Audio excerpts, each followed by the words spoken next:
Okay, good evening, everyone. Okay, how are you? It's so nice to see a room full of people, and especially with students. So we are going to begin our second meeting in November with the Pledge of Allegiance. So can I have everyone stand up, please? I pledge allegiance to the flag of the United States of America and to the republic for which it stands, one nation, under God, indivisible, with liberty and justice for all. Okay, please be seated. Okay. So I apologize for starting the meeting a little late, but nevertheless, we are here to recognize our all-state musicians. So every year, Syosset boasts a significant number of students selected for NYSSBA All-State. And this year, we have achieved a record with 46 students being selected.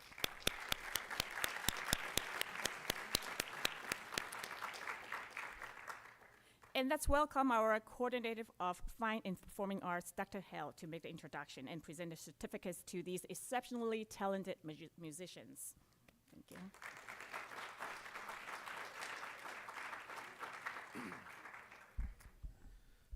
Thank you, Dr. Rogers, Ms. Chang, the Board of Education, for taking the opportunity to recognize our music students this evening. Our performing arts is full steam ahead right now. We started a few weeks ago with our HBT fall production. We also had our Southwoods and our high school fall productions this past week. All of them were outstanding. And then next week, after Thanksgiving, is going to be very busy. At the end of the week is the NYSSBA All-State Winter Conference.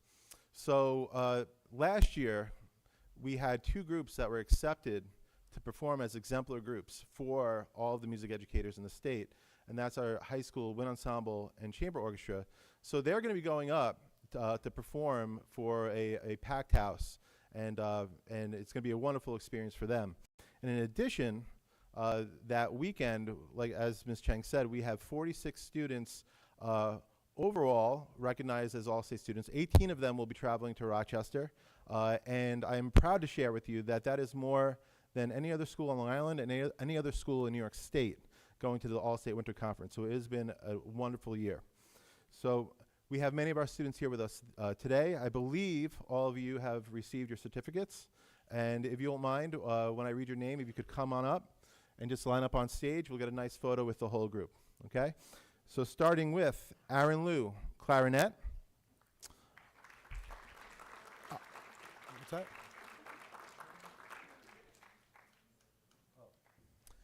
It's been requested that we hold the applause until the end.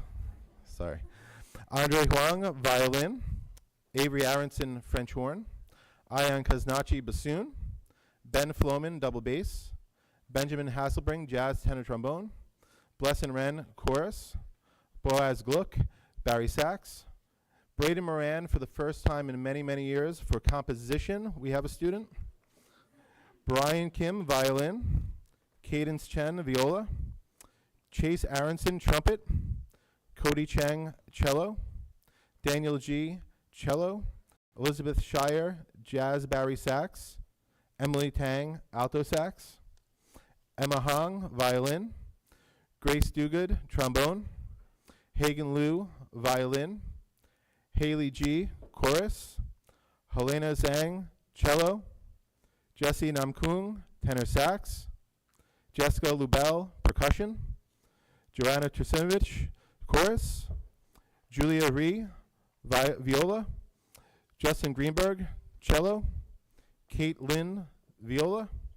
Catherine Lee, cello. Kelly An, piccolo. Kyle Say, clarinet. Margaret Zhang, chorus. Realize how unusual this is to have this many kids, right? I mean, this is pretty remarkable. Still on the page left. Maria DeBello, chorus. Nicole Christie, oboe and English horn. Raya Honig, chorus. Ryan C, clarinet. Ryan Way, cello. Sabina Kim, cello. Sally Jameson, chorus. Simone Lim, violin. Spencer Galfin made it on to three different groups, tenor sax, bassoon, and jazz tenor sax. Stanley Zhang, clarinet. Theo Gaeta, chorus. Vade Trevetti, double bass. Wendy Yin, oboe. Winston Zhao, violin. And Zinyi Zhang, cello. Let's give them all a round of applause, ladies and gentlemen.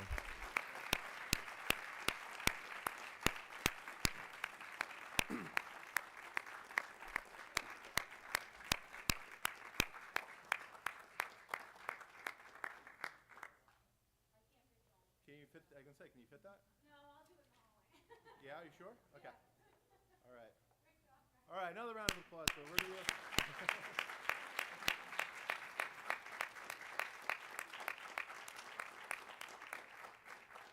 So do you want to gather everyone outside? Yeah, coming up down this way and up. All right. These are good problems to have, yeah. Right? Thank you.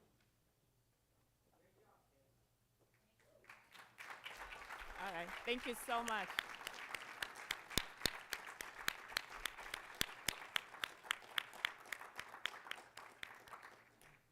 I think the next problem we'll have is, do we need a bigger stage to house these kids?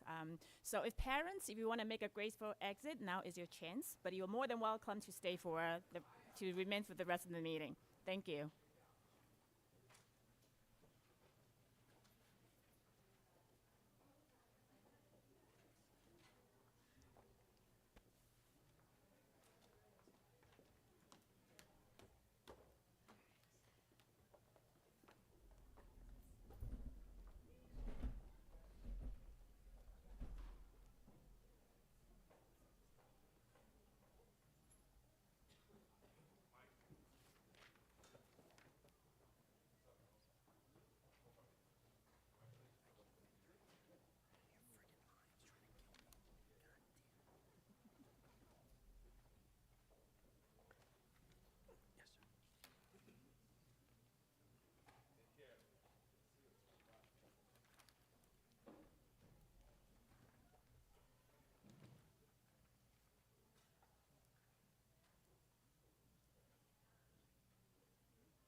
Okay, good evening. Thank you for coming to our second Board of Education meeting in November. And we are going to start the meeting with Dr. Rogers' superintendent's report. Dr. Rogers, all yours.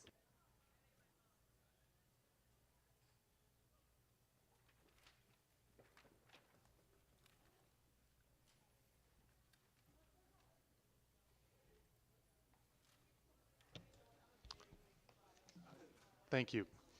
So, as we talked about at the last meeting, the board has been working towards finalizing a facilities proposal.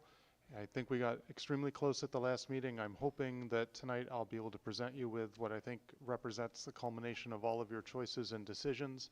And then this will be the presentation that we'll use to go and talk to the public and get feedback from the public on the proposal that we've put together.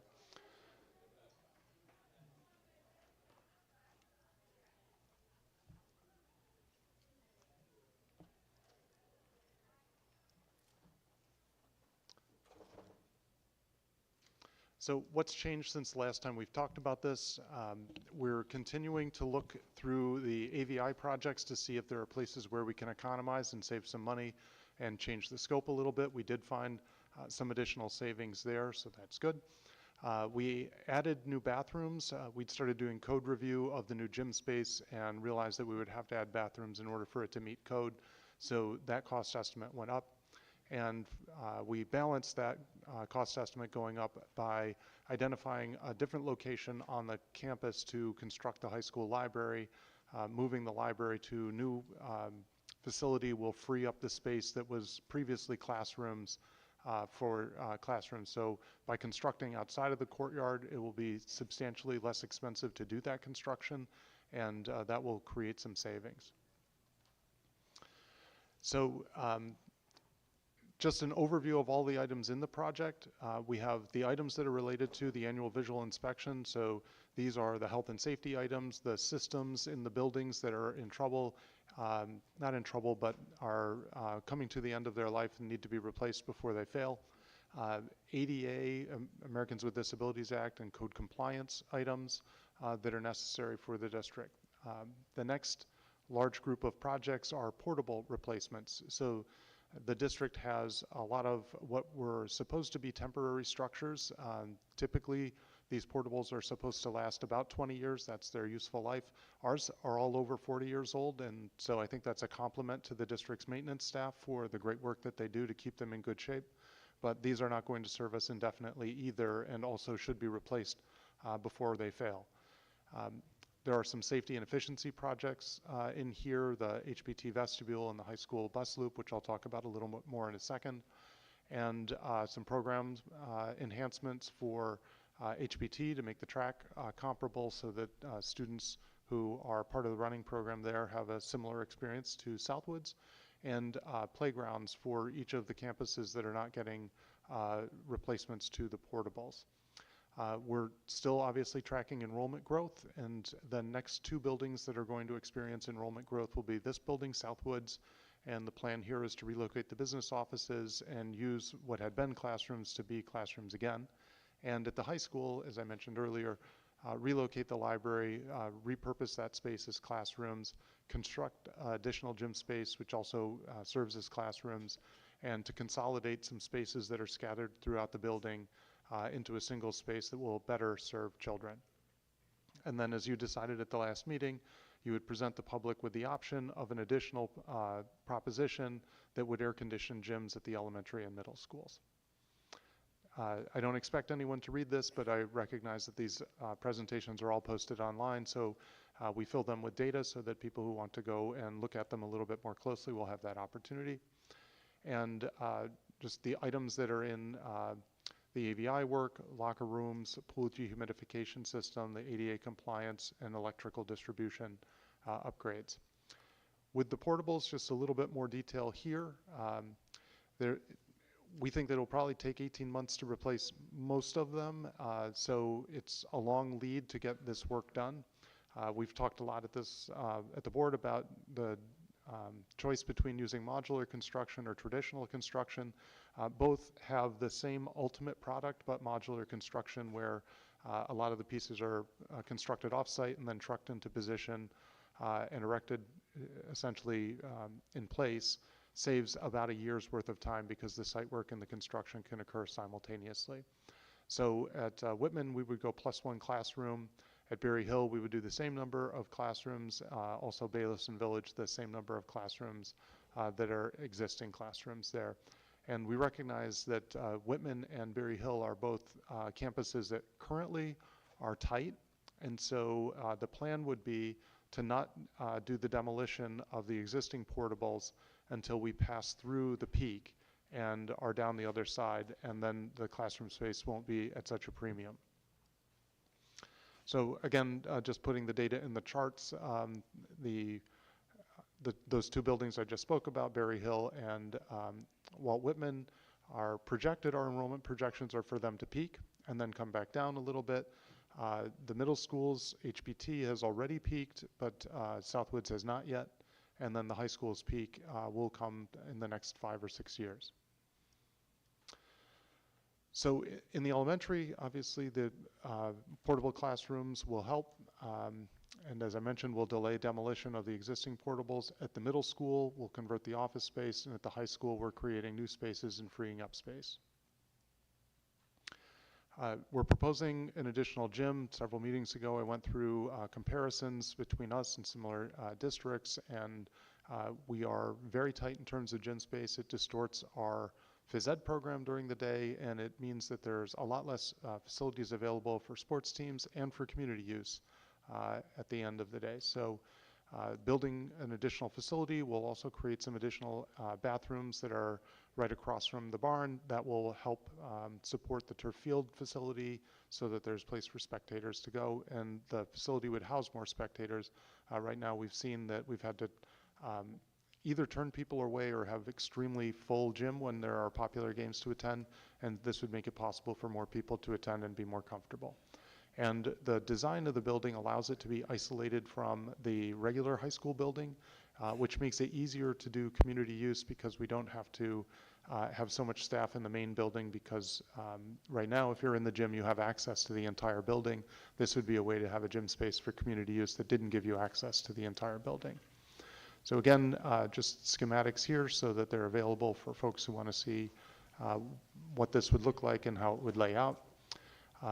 The vestibule at HPT is very tight the way it is now. The guard is not able to screen visitors from within the vestibule, so this gives a much better screening experience, makes the building safer, and gives the guard better visibility of people who are coming up the walk. And at the high school, we believe that we could create enough additional bus loading capacity that we can reduce the time it takes to load all the buses at the high school. And what that will do in turn is make sure that the buses get to the middle schools faster. If they clear the middle schools faster, they'll clear the elementary schools faster, and we should be able to reduce noticeably late times for elementary school runs.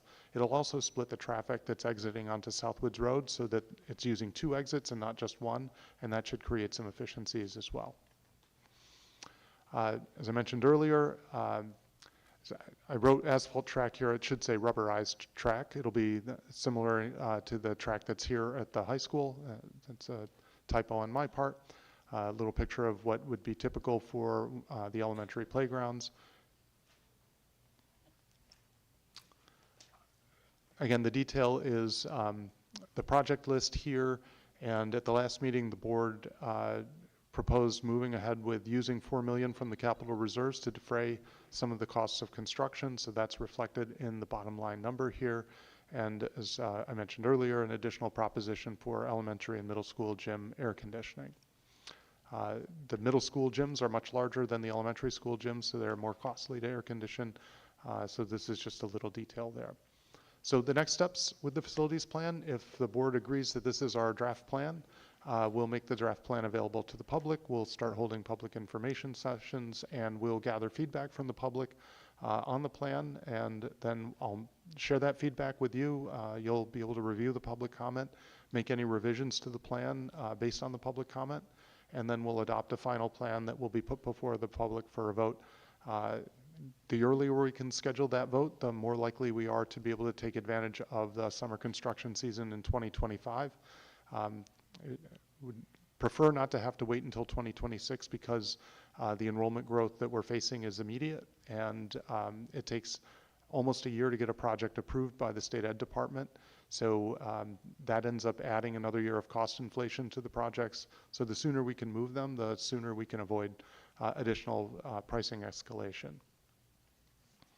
And then I was approached by the Syosset Library, who has been following your work on facilities and understood from the last meeting that you were going to defer any renovation of the Woodbury School because we couldn't find a way to make it economically justifiable for the school district at this time.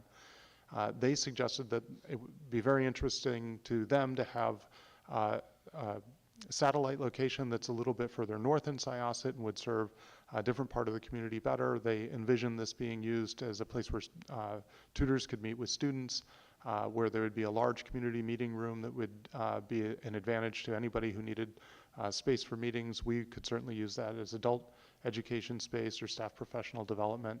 And they're enthusiastic about the idea of doing some outdoor programming. Their current location doesn't have any outdoor space that isn't covered with parking lots, so they see an opportunity to do some outdoor programming at this space. So I wanted to pass along that they were interested in this.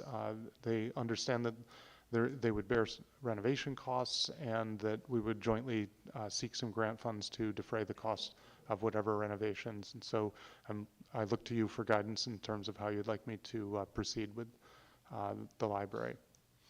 So I won't go through these, but these are more details. Again, just knowing that this is going to be posted online, want to share with the public what some of these spaces would look like so people can look at them more closely.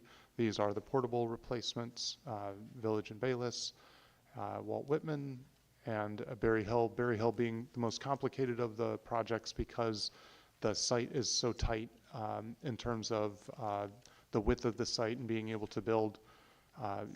You're constrained in the back because of the hill, and you're constrained on the sides because of the property lines. So the only choice really left is to either go up and down, and you would do that through the construction of a wing that had a lower level that was at the playground level, an upper level that's a second floor, and then the first floor level that's at the same level as the rest of the building.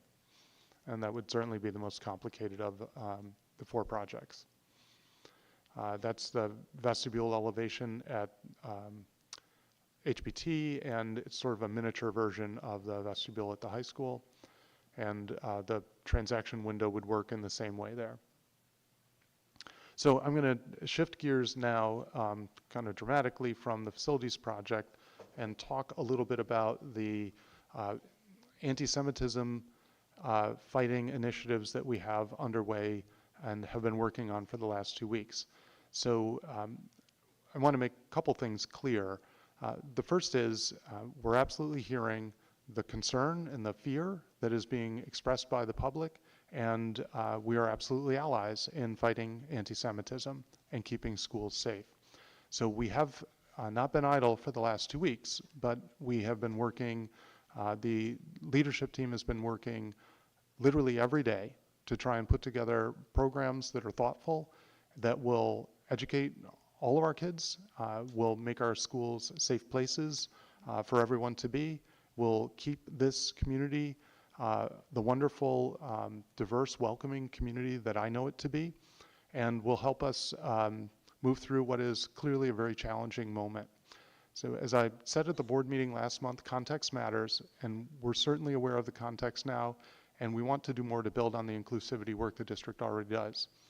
So the district has been proud of the work that we've done to make ours an inclusive community, and the overwhelming majority of our students have taken those lessons to heart, and daily they make us proud.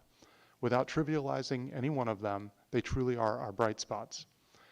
As was said at the last board meeting, the work ahead is an all-hands-on-deck moment for us, and the administration and building leadership have been working throughout the last 2 weeks to build initiatives at the elementary, middle, and high school levels that are age-appropriate and high quality.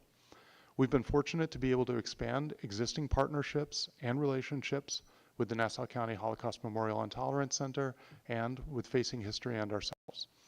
We also know that the best programs are those that dovetail and are reinforced by our curriculum and its themes. So building those linkages takes time, but that work is well underway. I wanted to take this opportunity to share with the board our work in progress, knowing that we have been moving quickly and that aspects of our efforts are still taking shape. Where I think we've been particularly strong in the past has been in the development of our opportunities to understand various cultures, holidays, foods, and traditions represented in our diverse district. And we've emphasized appreciation for difference, the value of kindness, and the importance of empathy.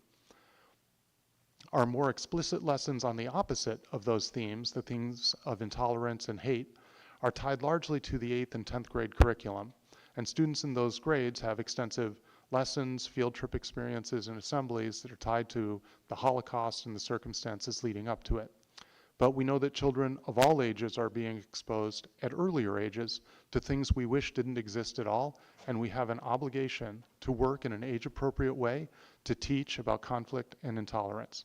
That conversation will need to be informed by many voices, and this morning the leadership team met with Rabbi Jamie Jolivet from the Interfaith Council of Clergy to gauge her perspective on the opportunities and concerns with making this shift. On Wednesday, we'll meet with more leaders from the Interfaith Council to hear additional perspectives. That work is ongoing, so I will update you on the work to date with a sense of what's still to come. So I won't spend too much time focusing on the current initiatives. We shared these with the community in written form. I will share a more detailed form of the presentation tonight, but what I wanted to do with tonight's presentation is hit some of the highlights and draw some attention to the work that we've been doing over the past couple of weeks. So at the elementary schools, we're going to be bringing the world of different It's an infrared microphone. So we'll be bringing the World of Difference program, and all of the schools will be completing the initiatives that are required to be certified by the ADL as a No Place for Hate program. One of the things that requires schools to do is explicitly address hate. So that's something that will be, several of our elementary schools have completed this process. Several of them are still in the pipeline. We will have all schools complete the process. We're also going to have a number of staff attending BOCES conference. This was already planned and in the works, but very relevant in the moment, on teaching the Holocaust. And the elementary staff who go will be focused on the aspects of teaching the Holocaust in age-appropriate ways at elementary school. We will have staff from all levels going to that conference. We're also going to be bringing the Courageous Conversations program from the Holocaust Tolerance Memorial Center. It's a program offered through BOCES, and we'll be looking at that program and ways that it can inform the way staff work with our students. And our building leaders, as I mentioned a moment ago, have been working with leaders in our community to try and get perspectives on where and how we can make connections to the curriculum that's in the elementary school. In 5th grade, a new initiative is we're going to have all students read 4 Perfect Pebbles.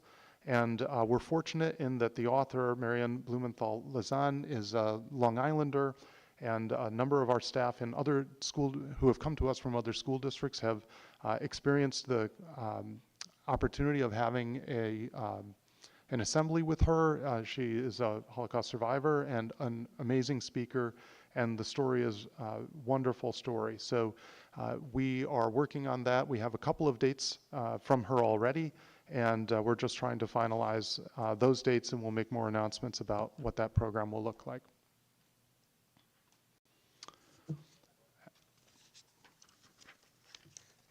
At the middle school, we're going to be expanding our partnership with Facing History and ourselves. So this is a partnership that we already use to do a unit in 6th grade called My Part of the Story, Exploring Identity in the United States.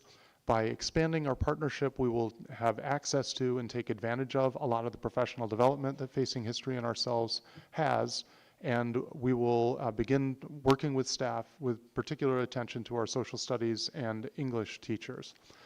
We're working right now with the Holocaust Memorial and Tolerance Center to identify opportunities to take 6th and 7th graders either to the museum or have folks from the museum come here. One of the limitations is that the Holocaust Center cannot take large groups of students simultaneously, so we'll have to work with them because there's a lot of demand for their services right now. They're anxious to work with us, and we're just trying to make the logistics work. For students who do not participate in the opportunity to go to the National Holocaust Museum, we'll have an opportunity to do something here on Long Island to make sure that every student in 8th grade has that experience. At the curriculum level in 6th grade, we see an opportunity to enhance the curriculum starting earlier than 8th grade by enhancing the world religions part of that curriculum to highlight the impact of religious persecution and intolerance, and also emphasize positive contributions of Jewish people and notable figures. In the 7th grade health curriculum, we want to strengthen that health curriculum and remind and explain students how they have a collective responsibility for the well-being of others. And a week and a half ago, we had all of the social studies classes pause and focus on reviewing and understanding both the definition of anti-Semitism and the code of conduct. And the reason for that was to put a line in the sand and say, from this day forward, no child will be able to say they didn't understand what was going on because of ignorance or naivete. We've gotten feedback on that. Anything that's done quickly can always be done better, and we intend to do better. We've learned from that. High school staff was meeting with students to get their feedback on how that conversation went. And the one thing that we are certain we want to take away from that is making that an annual event at the middle schools. They want to quarterly reinforce the code of conduct and the expectations that all middle schoolers have. And we want to make a review and understanding of the code of conduct part of the 5th grade transition into 6th grade. So we do a lot of work right now with the programmatic transition to 6th grade. We want to also emphasize the behavioral expectations in the middle school.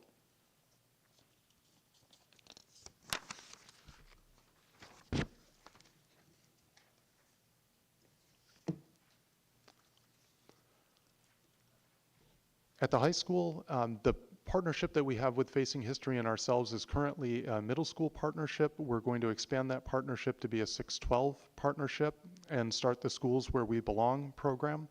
That will involve, again, more staff development for us in order to take advantage of that. We're bringing a program from the Holocaust Memorial and Tolerance Center called Deconstructing Symbols of Hate. We see this as a program that we'll have in grade 9. And we have 20 students who will be, at the 1st of December, going to a program called Fighting Hate in Social Media and Gaming. And we were only allotted 20 slots, so what we're trying to do right now is work with the organization and see if we can bring that here to the school so that we can offer it up to more students to take advantage of and staff to take advantage of. So the Facing History training will start with an initial launch for 25 staff. What the high school typically does is those staff will then bring back what they've learned to their departments, and those departments will learn from the people who went through the initial training. We also, as I said earlier, we have staff from all 3 levels attending the staff development at Nassau BOCES on teaching the Holocaust, and they'll each bring that back in age-appropriate ways for whether it's elementary, middle, or high school. Again, more programming through the Holocaust Memorial and Tolerance Center, more work with the Interfaith Council ongoing. And then one opportunity that the state has made available is something called the Seal of Civic Readiness. And this is a diploma credential that students can earn. And we're now in the process of building into that civic readiness curriculum lessons to focus on intolerance, anti-Semitism, and that work is underway now and is a pivot in terms of what's in that curriculum. And then, as I mentioned, we're getting feedback on the event that we did on Code of Conduct, but we all feel strongly that this is something that should be done on an annual basis and reinforced every year thereafter.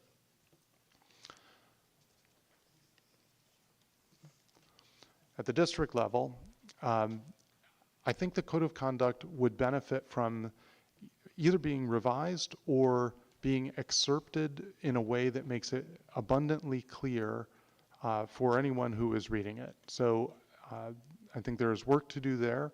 We include it in the printed calendar, but I think it would benefit from being more focused so that it is more useful.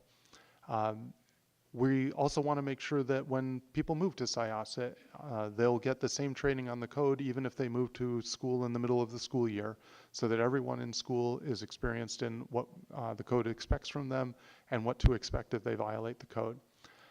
We're continuing to do staff training on the DASA process, and we want to make it easier to access the DASA process from our website, so we're working on redesigning the website altogether, but with particular emphasis on accessing the code and DASA reporting tools so that they can be found.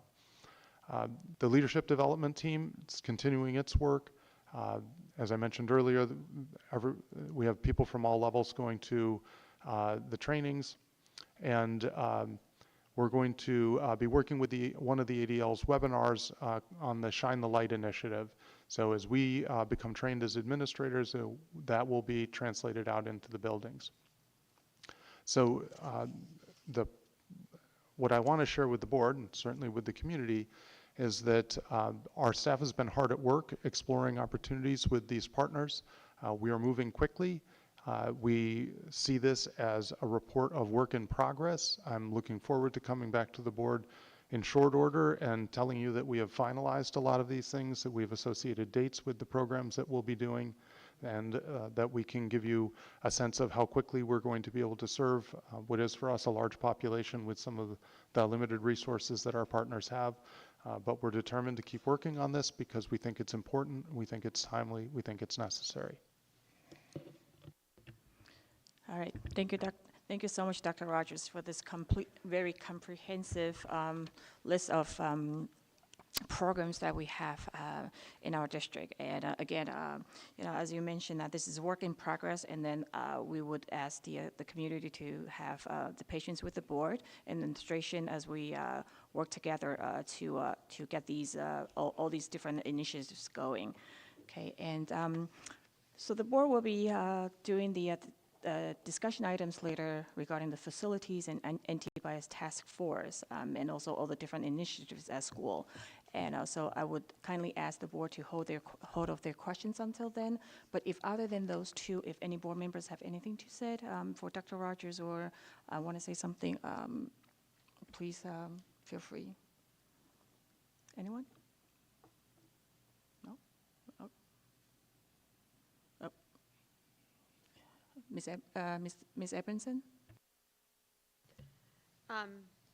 I had prepared something to say, but I don't want to take up a lot of time. I want to just thank the community who has, who's here and who reaches out all the time with ideas, with information, the students and the families, because we're partners and we can't do better without information, and the information we get is invaluable. This is an impossibly difficult time, and I promised my kids I would always use whatever platform I have to advocate for anyone who's experiencing hate, and I'm here to do that, and I really do appreciate the community's feedback, because we can't do this without being one voice together and making it better for all of our kids. So thank you, everyone, for being here and for continuing to reach out all the time.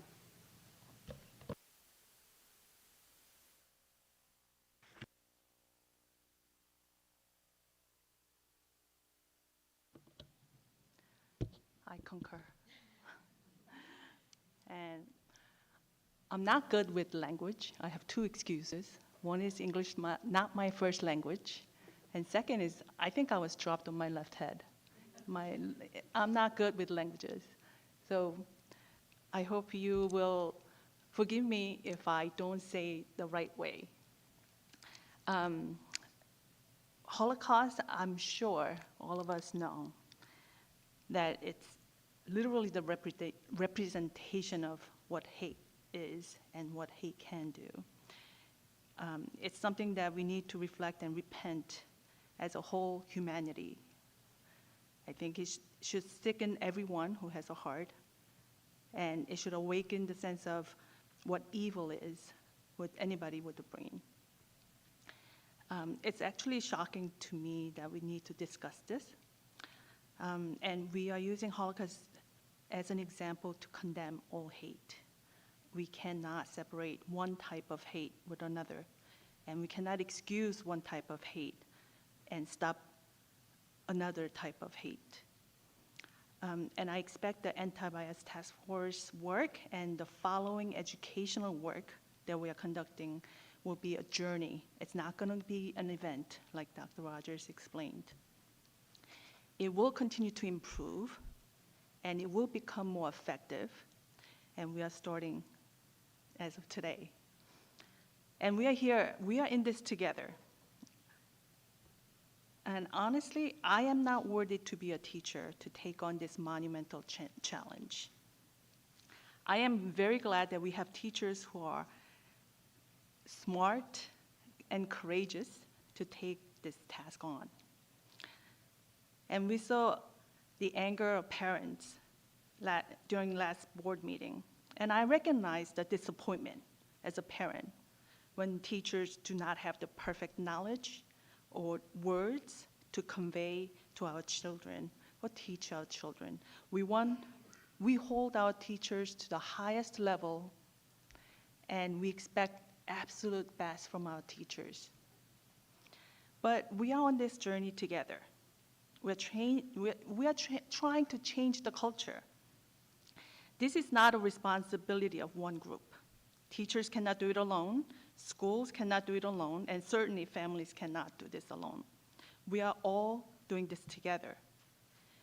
And shouting at one sector, pointing finger at a group or a person is not going to work. dissecting words that were said is not going to move us forward. It is only holding us back and is silencing people in the leadership position, and we need them to be brave. The responsibility of the teachers is daunting, and they need our full support emotionally and professionally to do this job perfectly. We are counting on them to educate the future of this world. So let's give them some room to grow. Let's help our teachers to teach our children. Give some room for mistakes. Let's encourage one another rather than throwing stones for failing short. Because we have the same goal, we need to get there together, and we need to do this together. Thank you.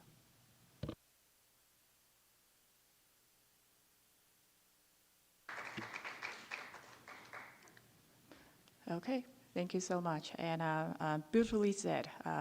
Again, as I mentioned at the previous meeting, this is going to it's going to be the collaboration between the district and the community. And as you know, we are always welcome to any comments you have, any recommendations you have. And then, in fact, the list that we have, some of these initiatives actually came from the community. So we want the community to know that it's only through holding hands together when we are partners that we can achieve this huge task. And then when I said, holding hands together, it's not just the community administration, it's throughout the entire learning community, whether it's teachers, friends, neighbors, families, administration and board members, just anyone in this community. And that's the only way we can make Sayas a better community for our children. So I thank everyone for their comments, and with that, we are going to move on to our discussion items. And then, so there are 3 discussion items that we were supposed to discuss last time, but we ran out of time. And the first one is the Nassau Suffolk School Board Association Physical Governance Workshop. I believe Ms. Koshia went to that workshop. Would you like to say a few words? Thank you. Good evening, everybody. A few weeks ago, at the beginning of November, I attended the Fiscal Governance Workshop, which was hosted by the Nassau Suffolk School Boards Association. The presenters were from an accounting firm, R.S. Abrams and Company, who work with districts all across Long Island, as well as the Assistant Superintendent for Business of the Manhasset School District.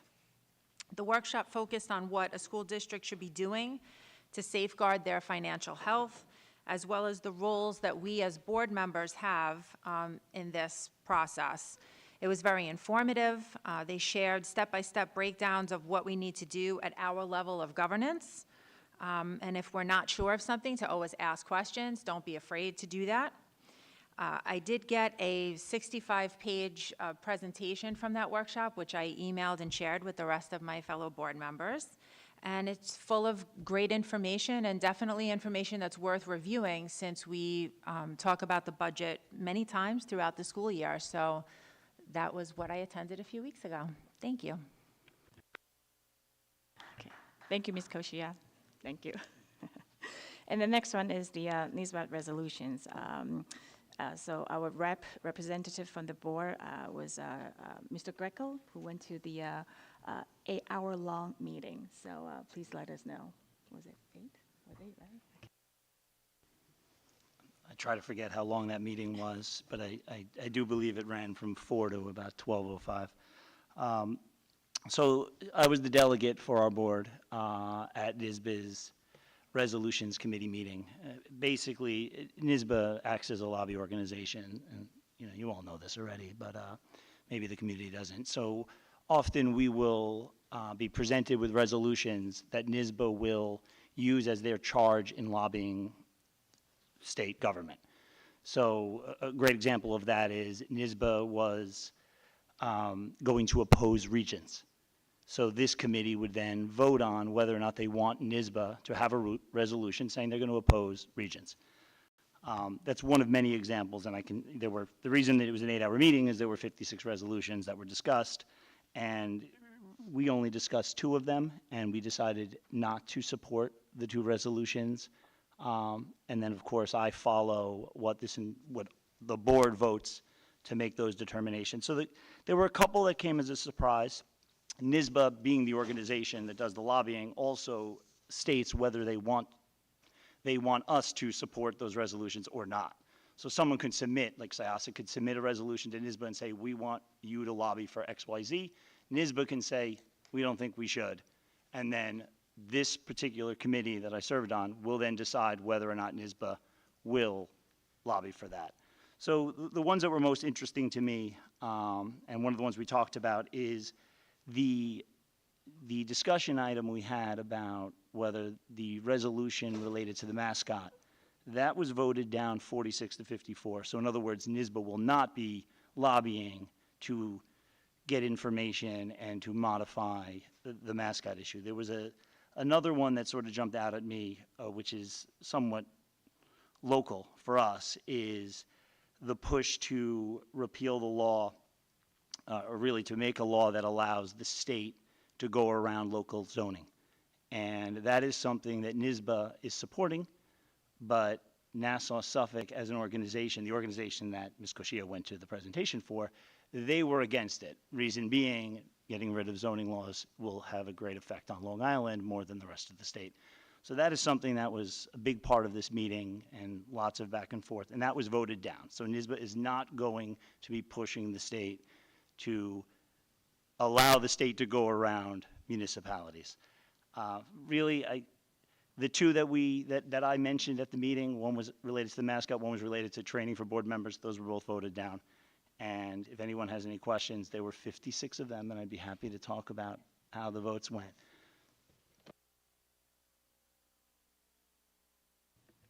Ms. Ostrick, you had a question for Brian?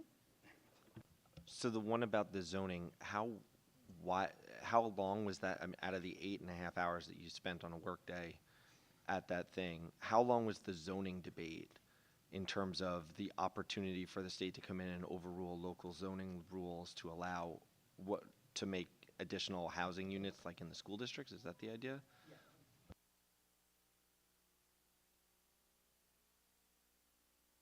I mean, how thorough was that debate? How many people seem to be lined up on it? That's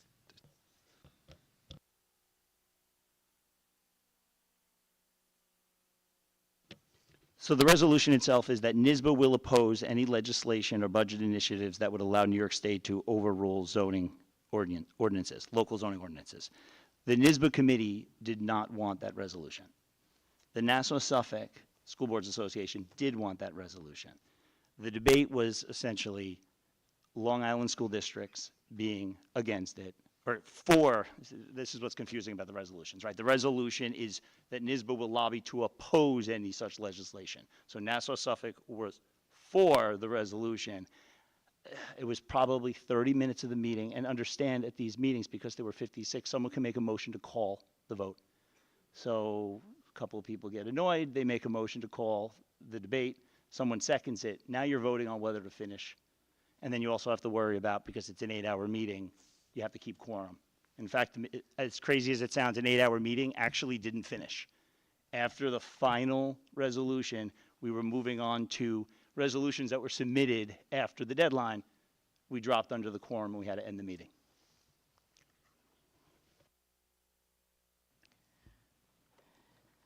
Okay, the next one is the NYSBA Annual Convention and Education Expo. Dr. Park? Okay, October 26th to 28th, 3 days, we had an opportunity to go to Buffalo. The educational expo topics covered wide range of topics from law, goal setting, communication, DEI, policies, residency, electric buses, and many more. And it was, I appreciated the opportunity to learn how to do the job that we are elected to do, so thank you.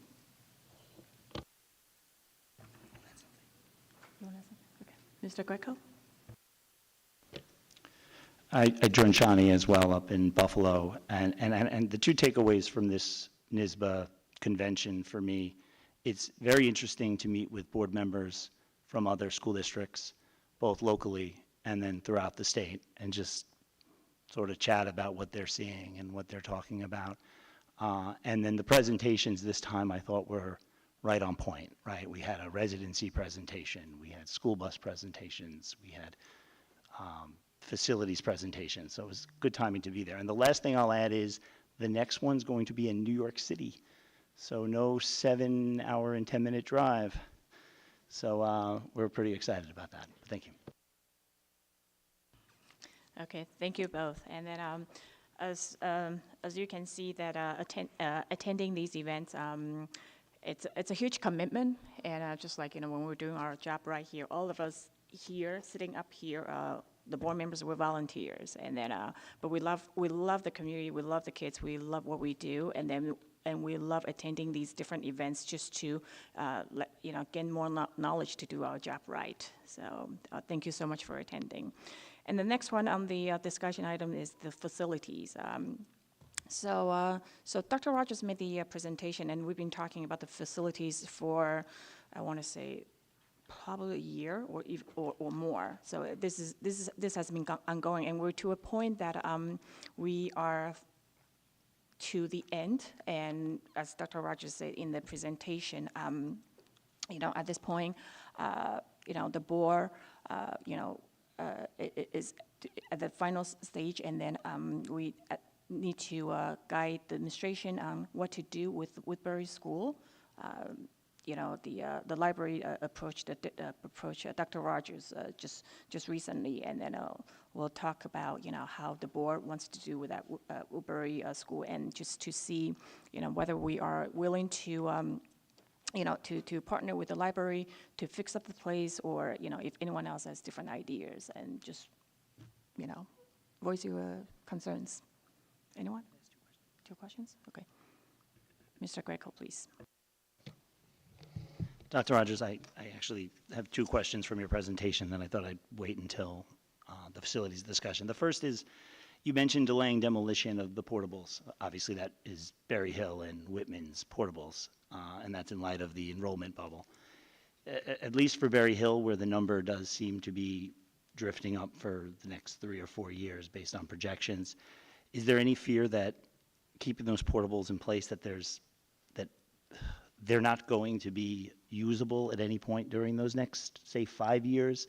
I know they're very old, and we are doing everything we can to get rid of them, but we're using them essentially as a fail-safe for that additional enrollment. I just want to make sure that they're all sound, and that the engineers are saying, yes, you can get 5 to 10 years more, but they're recommending getting rid of them. And the only other question I have is, you mentioned the earlier the vote, the better, to try to optimize and get 2025 summer to be a work summer. Could you throw out a ballpark? Are we talking about a vote in March or April to try to essentially grab that extra summer? So I'll answer the second one first. The earlier the better. Basically, what happens in the school space is we are all competing for the same pool of contractors. And the first school district that gets a contract is going to get a better deal than the last school district. And when the contractors have 90% of their work lined up for the summer, they're not all that anxious to bid on the last 10%. So literally every week counts. So we'll want to be as early into the queue at the State Ed Department for getting approvals, and we'll want to be as early as possible in the bidding process. So if it was possible to get it in March, we improve our chances. And that's, I can't control the variable of how quickly the State Ed Department will approve things, and then the construction market sometimes throws us a curve. But the more time we have, the more we can navigate around curves. So even a couple of weeks makes a difference. The first question, in terms of the portables, the board had asked a question a couple of meetings ago about whether we should consider being on a 7-year cycle or a 10-year cycle, and the answer to that question came back in the form of all of your portables will last 7 years, not all of your portables will last 10 years. And so I would say I'm confident that they'll give us 5 years. The portables at Berry Hill have steel reinforced roofs that have occurred since I've come here, and the real issue with them is less structural and more that the way they were originally designed the roof pitches don't marry appropriately, and so when we've had problems with those portables, it's because there's a big storm, water backs up and it infiltrates, and then we have to do a remediation of the infiltrated water, and it was because the job was designed improperly at the very beginning. So we always run the risk of having to do that. That's happened a couple of times since I've been here. The repairs have gotten more and more robust, but I'm not concerned about them structurally. Okay. Are there any more questions for Dr. Rogers? Ms. Koshia, please.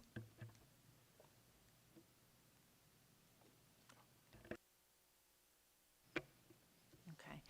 Thank you, Dr. Rogers, for the presentation. I just have a couple of questions, and I'm going to start with going back to a question I had asked at the last meeting, actually focusing on the idea of the question I asked.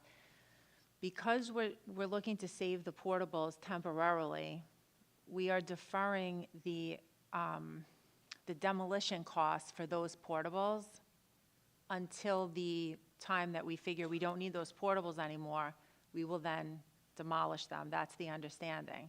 Saving the demolition costs now, do we have anything to be concerned about when those have to be demoed in the future as to where the funding for the demo will come from?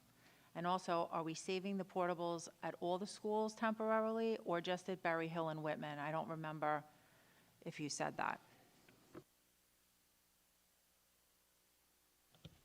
So the answer to the first question is, the way the project is designed, the demolition is part of the project. So we're not separating the two just because we plan to delay the demolition.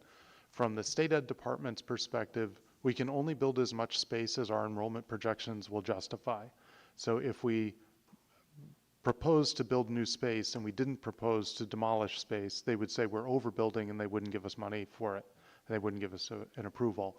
So the money is wrapped up in the cost of the project. So the project cost will include the demolition costs, even if we don't spend that money right away. And from the state's perspective, the project isn't done until all phases of the project are done, including the demolition.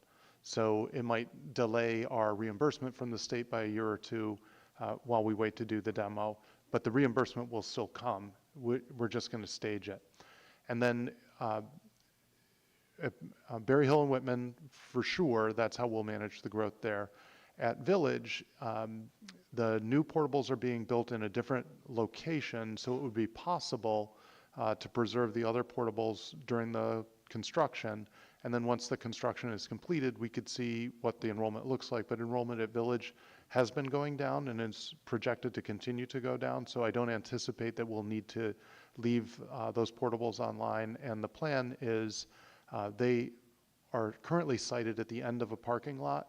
So once they are demoed, then we would extend the parking lot because parking is very tight at Village. And so we would take advantage of that space to extend the parking lot and make parking a little better there. At Bayless, the best location for the portables is where they currently are, and it's just 2 rooms. So here's where we would take advantage of the modular construction to do the demolition and build in place on the same site. And with a lot of luck and hard work, that can actually all be done in a summer. So the plan would be to do that as quickly as possible over one summer construction season.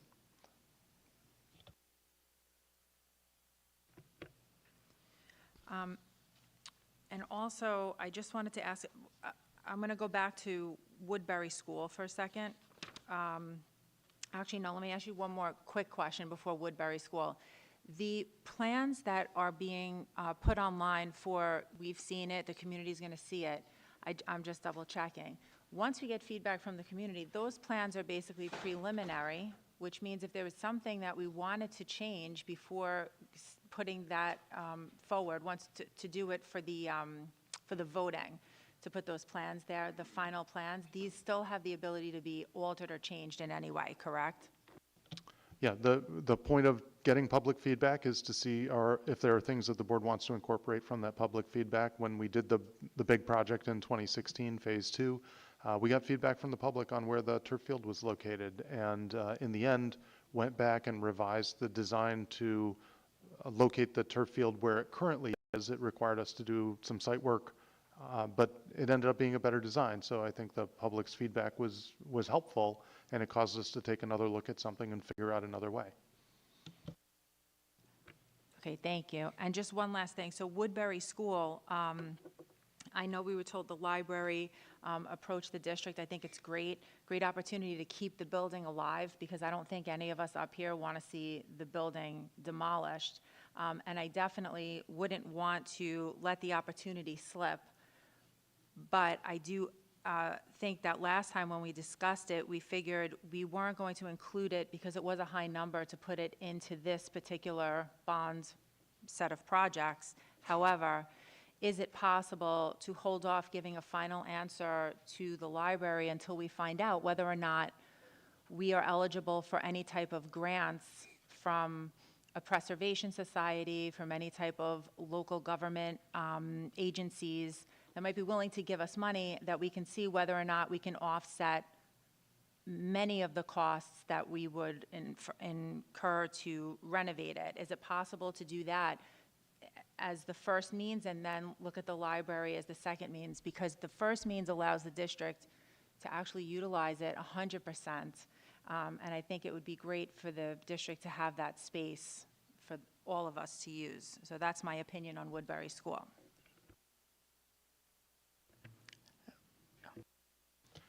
So to answer your question, we can certainly explore more aggressively the grant eligibility. Our focus was on the project that I knew the board wanted to move forward with quickly. What I just don't know the answer to is whether we can approach some of these granting agencies and ask them to estimate what the grant might be, or if we have to apply for it and then see if we win. So we may be competing with another project, and so we would have to go through the effort of writing a grant proposal and then seeing how we fared in a competitive process. I'm just not familiar with these kinds of grants, so I don't know how they operate, but I'm happy to explore this and come back and report to the board if you like. Okay. Ms. Levitin? And just to that last point, for the benefits of the public, could you please explain the nature of the relationship that we have with the library as of now, just so everyone understands? Yeah, so in New York State law, the libraries are a creature of the Education Department. We're both under the same State Board of Regents, and the way the situation works with the Syosset Library and the Syosset School District is the library owns the building and the school district owns the land that the library sits on now.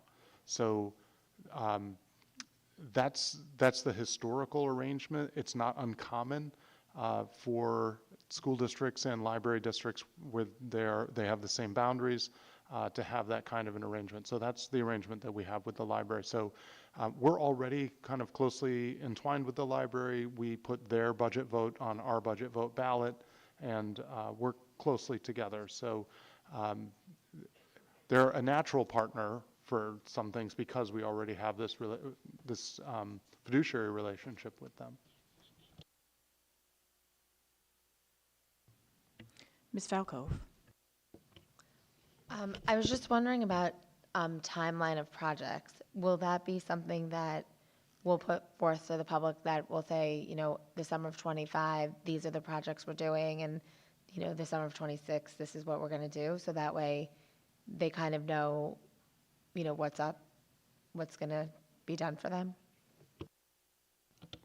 Yeah, now that, assuming that the board says that we've done a good job of putting all of your discussions to date on paper and go forward, the next step will be to work with our architects and engineers to see what order of projects they would recommend that we do. So some things are going to be more straightforward to design than others, and so those will come out of the architecture firm first. We won't wait and we won't bundle projects and send them to the State Ed Department. As we get them completed, we will send them up immediately and try to start moving things through. The State Ed Department approves architecture fairly quickly, but they approve engineering fairly slowly. So the question will be what proportion of engineering work is in the project. So Some of the site work is probably very low in terms of the civil engineering that's in there. Things that have a lot of electrical or HVAC or structural work will probably have a lot of engineering, and they will be slower to be approved by the state ed department. But everyone will understand that the goal is to try and avoid a year of inflationary costs, and we'll all be working towards that goal. We won't be able to get it all done for summer of '25. I don't anticipate us putting a shovel in the ground for everything that's on this list, but we'll want to move as much stuff along as quickly as we can. In terms of bidding, does the bidding go simultaneously with the waiting for approval? So do you submit it to the State Department for approval and then you can simultaneously bid it out, or do you have to wait for it to be approved before you bid? So technically, we are supposed to wait until it's been approved before we bid it. What we are allowed to do, and this, again, shaves just a couple of weeks off, we can put out, I'm forgetting the technical term for it, but a list, we can inform potential bidders of what the project will be so that they can review the project in detail so that we don't have to give them 5 weeks to consider our bid. We will put the specifications out there in advance and then only offer 2 weeks to give us a bid because they've had 3-4 weeks with the specifications. The only problem with that is if the state ed department makes us change something before they'll grant us the approval, then we'll have lost a little bit of time. But this is something that we, Syosset, have regularly done to try and accelerate the bidding process. Mr. Ostrick, please. So, Dr. Rogers, you're asking us for guidance about the Woodbury School. Can you just help me understand what guidance you're looking for? Are you looking for us to say we want to include it in this round of projects? Are you looking for guidance about how much money we're willing to kick in? Can you help me understand the dimensions of the problem? Sure. I think at this point, it's clear from your previous discussions that the Woodbury School is an interest of the boards, but it's not an urgent interest of the boards. So you have been approached by a potential partner, and before I have anything other than preliminary meetings with them, I would want to have a sense of whether this is something that the board wanted to pursue. So I think the question for me is not whether you're going to incorporate this into the current list of projects that we have, but rather how interested are you in exploring a potential partnership, or do you want to explore grant options that would just not involve a partner at all before you decide to engage a partner? I think I'm looking for kind of an order of operations.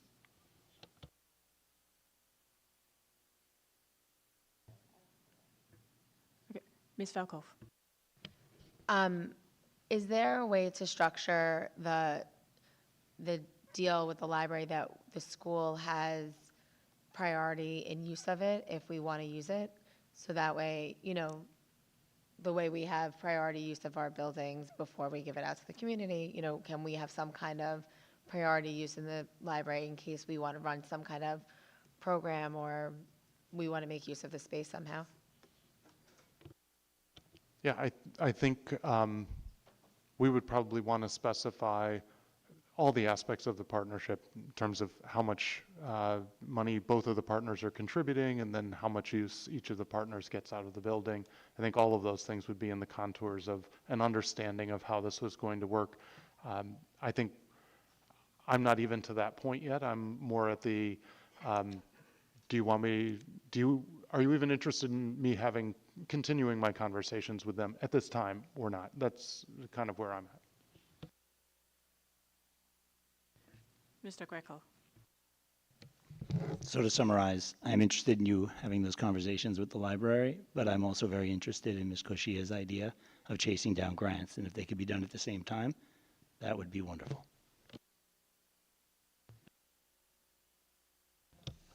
Yeah, I mean, it sounds like we're not quite at a decision point about which way to go yet, unless I'm misunderstanding.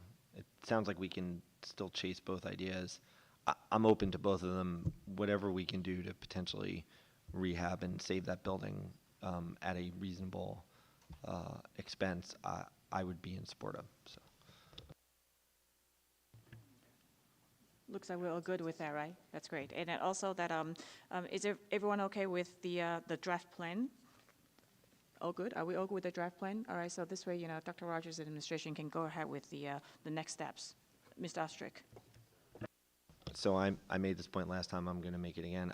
I still think, in general, there are good aspects of this, but I think that I'm not 100% in agreement with it, and I understand I'm just one voice. I still think that the athletics thing should be put into a second tranche, and if the board is insistent that we're going to move forward with air conditioning, which I think is not a particularly good idea, that any of the athletic stuff would be moved, which would include the track, the playground, and the gym space to be moved into a second tranche. And again, I have made the point that I think we need to do more at the elementary schools, particularly at the ones that are over capacity right now, and wait to the end of a 7-year cycle to do the other elementary schools where we have more time. I understand I've been out voted in this particular regard, but I can't help but think that, make the point, that's all. Mr. Greco?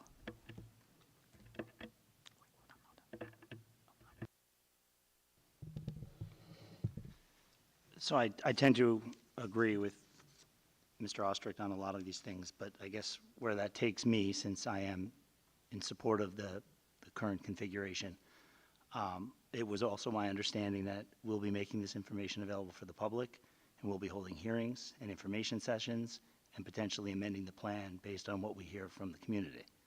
Okay, and that sort of puts me over the top on wanting to get this moving and make that decision tonight to have you get started with the process.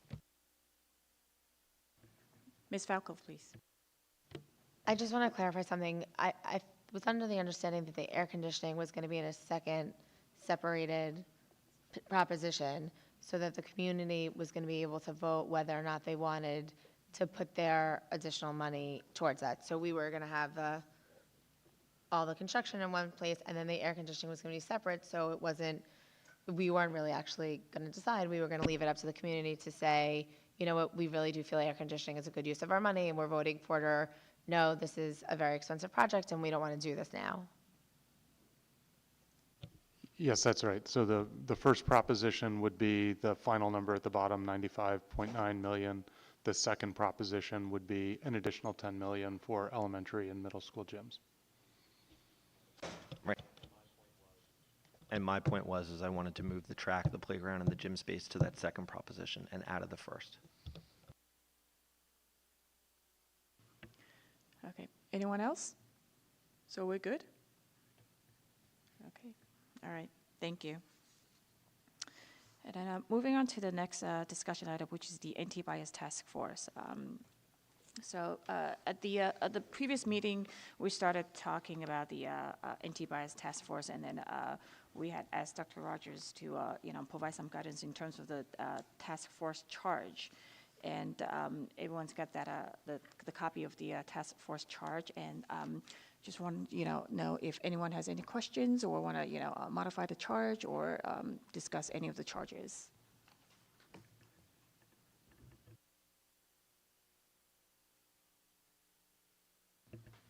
Dr. Park?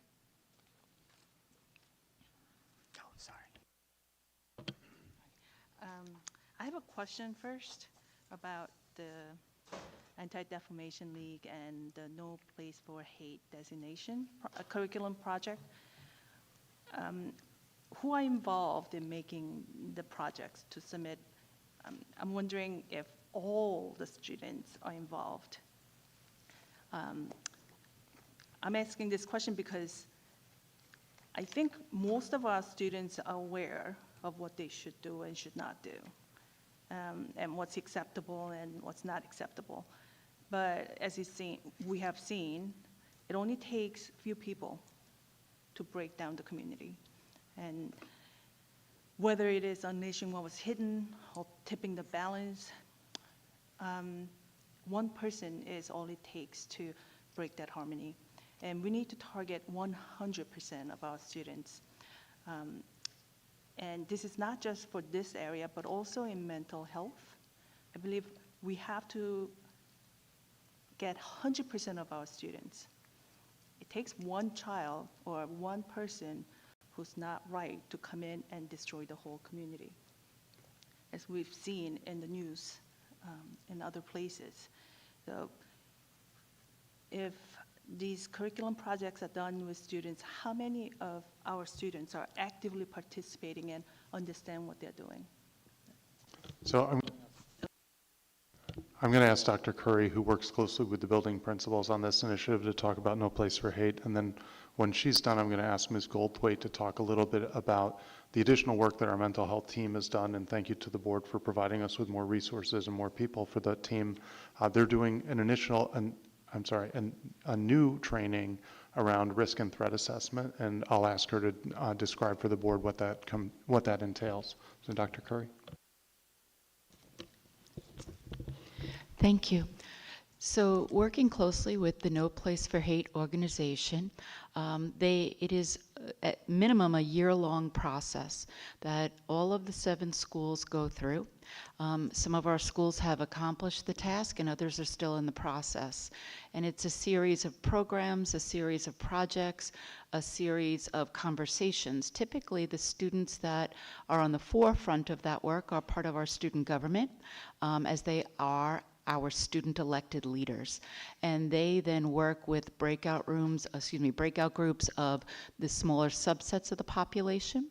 Obviously, in the school the size of the high school, getting every single student involved is a challenge, but again, working through the student government, bringing all our clubs together, so on and so forth, and accomplishing the tasks that are required to be submitted for consideration, and then being designated as a school that has met all of the requirements, and in the case of the Syosset schools, has exceeded those requirements to receive the designation.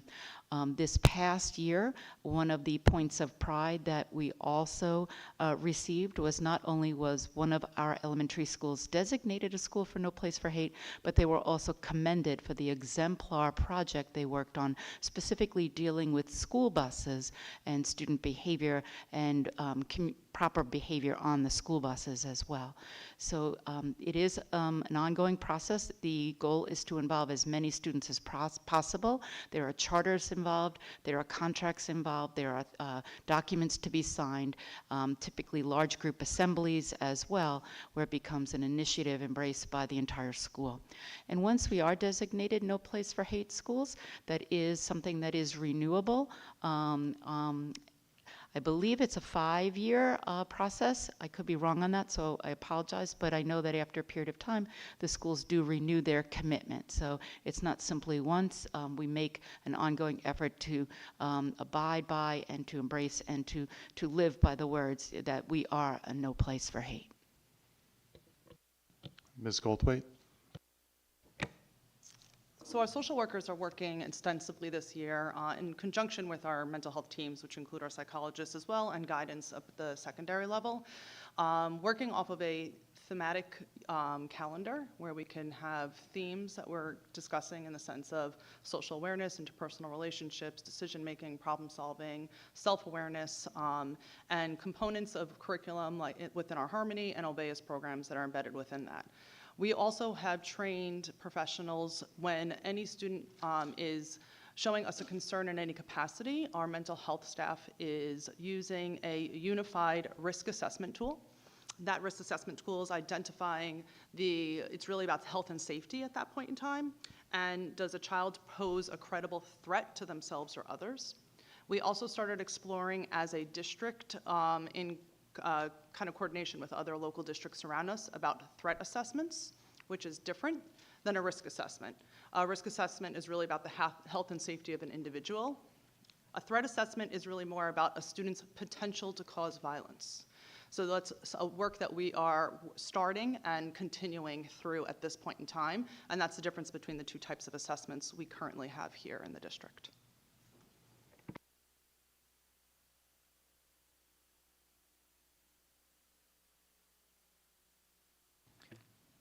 Ms. Abramson? It says that they will be meeting with students regularly, but instead of just meeting with students, have we considered putting them on the actual task force, even if they revolve in a timely period to get other perspectives? But I feel like the kids are in the schools and have the most information about what we need to really dig into, so.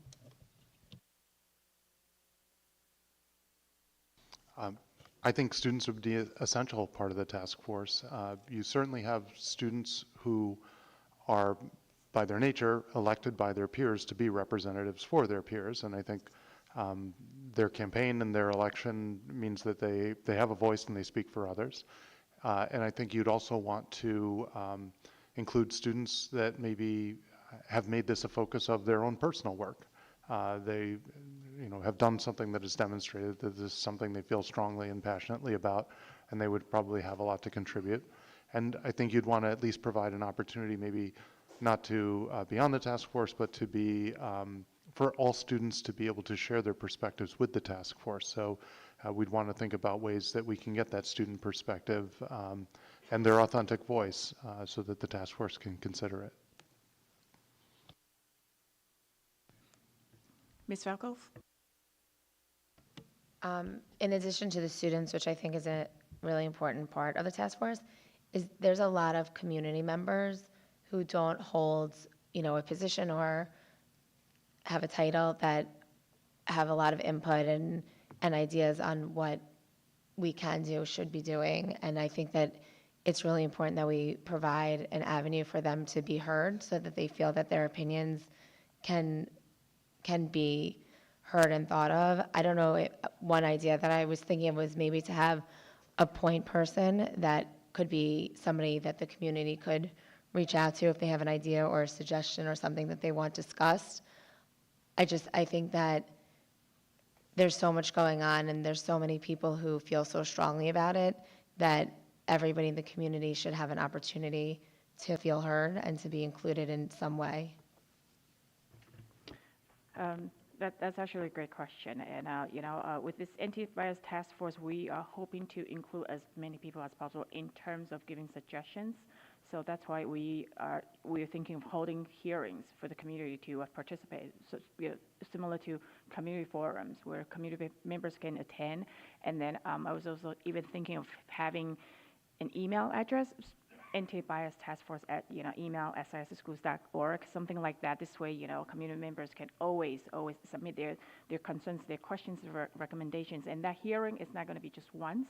It's going to be multiple times. This way we can, if community members can come to the first one, they can come to the second one, and this way, and we can reach out to the broader community rather than just the membership, the 11, 12 membership that we have.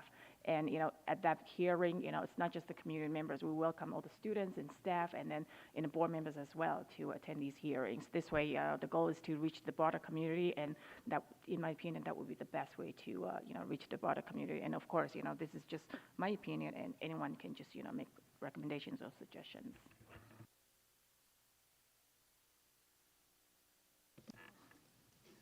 So a few things. One, Dr. Rogers, were there any further guidance from the state? I know you had a call with Roger Tillis that day. Anything happened past that? Any specific tools that the 126 districts were given? And also, locally, is there any joint work that is being done, joint communication, particularly with the districts that were affected, Riverhead being today's news? And I can't agree more with the really working with the community on that. And what comes to mind for me personally is that task force that was created on security a few years back. Roundtables is critical. It's critical to bring everyone in. It cannot be, we can't be doing this alone. Syosset cannot be alone in this. No one should feel alone, and the more collaboration and communication we have with the community and the kids, especially the kids, the students, I find student-led activities are paramount within the buildings. It's crucial.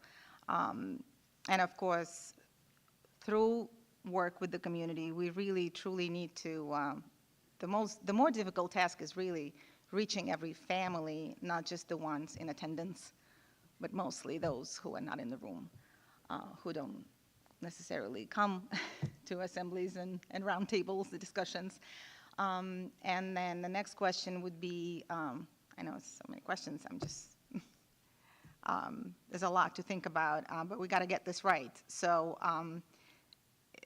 for the, what would be, for clarity, what would be the relationship between the existing DEI task force and this task force? Are we creating, are we replacing, are we adding, are we,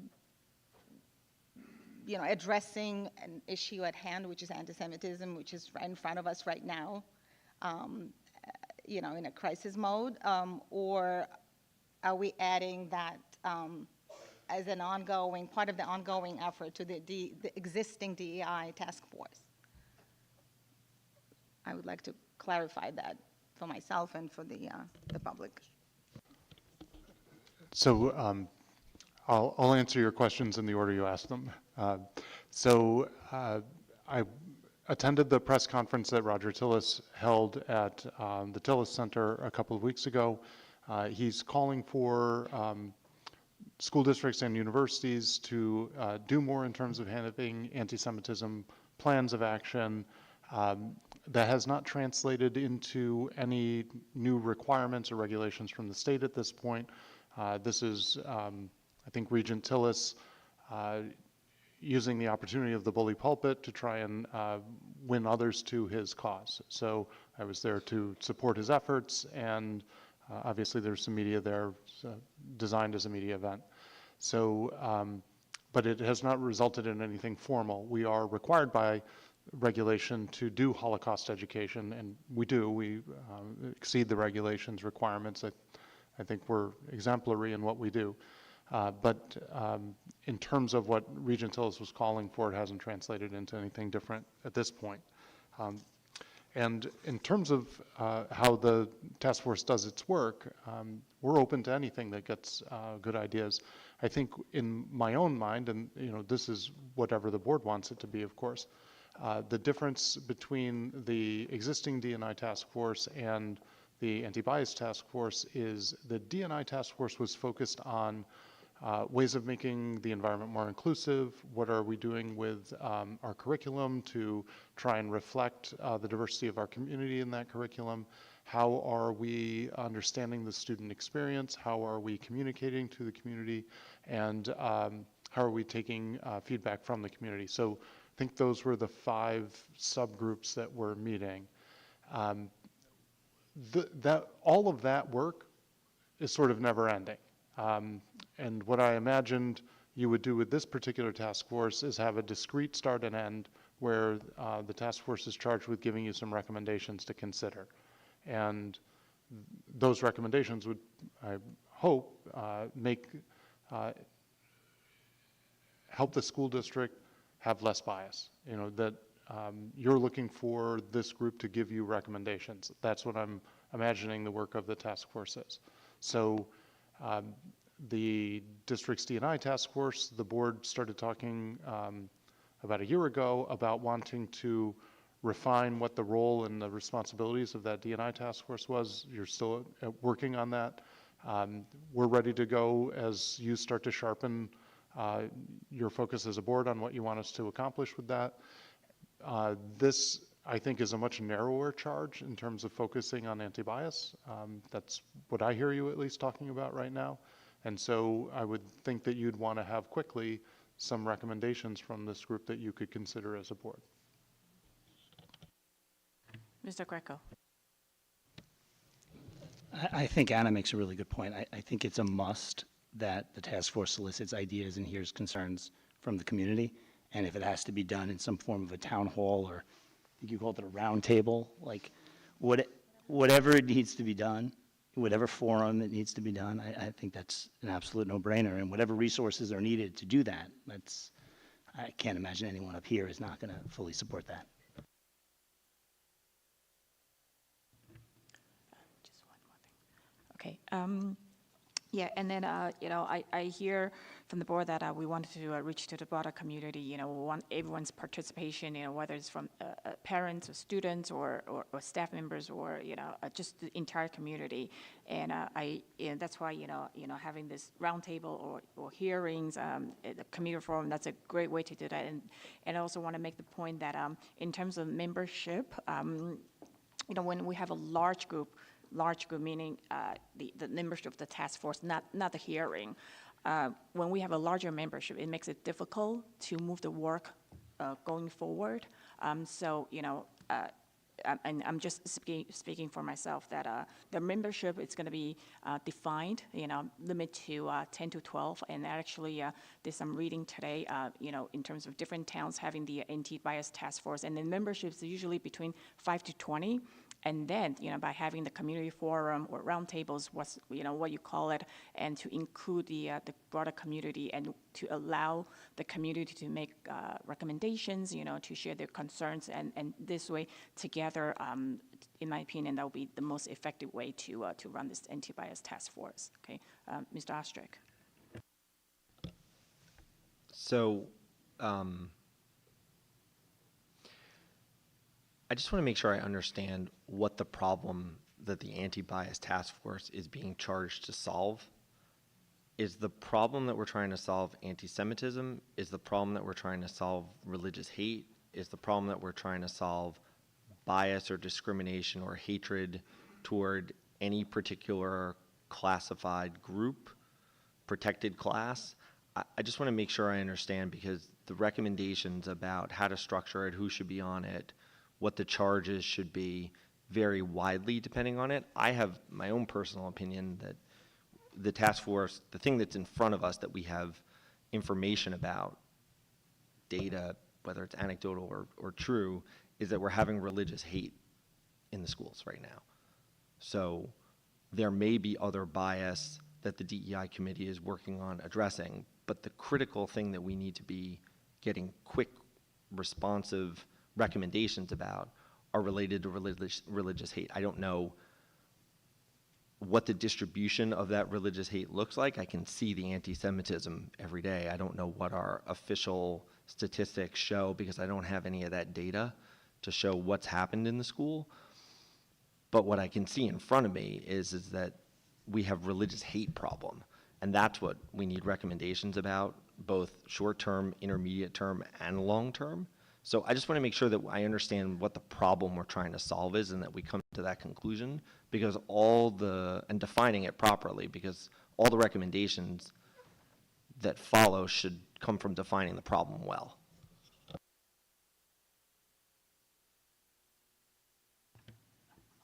Ms. Falco. I also want to stress the time pressure and the importance of timing, that I think we need to make our decisions sooner rather than later, because I think we need to move forward as soon as possible. I think that, the world is very scary and we need to move forward in what we're doing. So if we can make decisions faster rather than slower on the problem we're trying to solve, pick the people and set a date for when they're going to meet, and then also get a date on the calendar for the community forum to come out so people can, give their opinion, voice what's going on and their solutions. I think that would be the way to go. I think time is really important, and we should do it as fast as we can.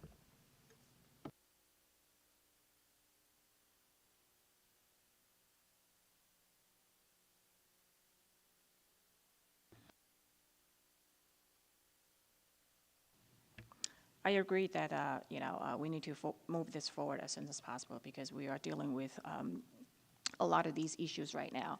And so for the anti-bias task force charge, the major problem that we're trying to identify is we do see a lot of, we do see hate, whether it's anti-Semitism or Islamophobia, we do see that in the community.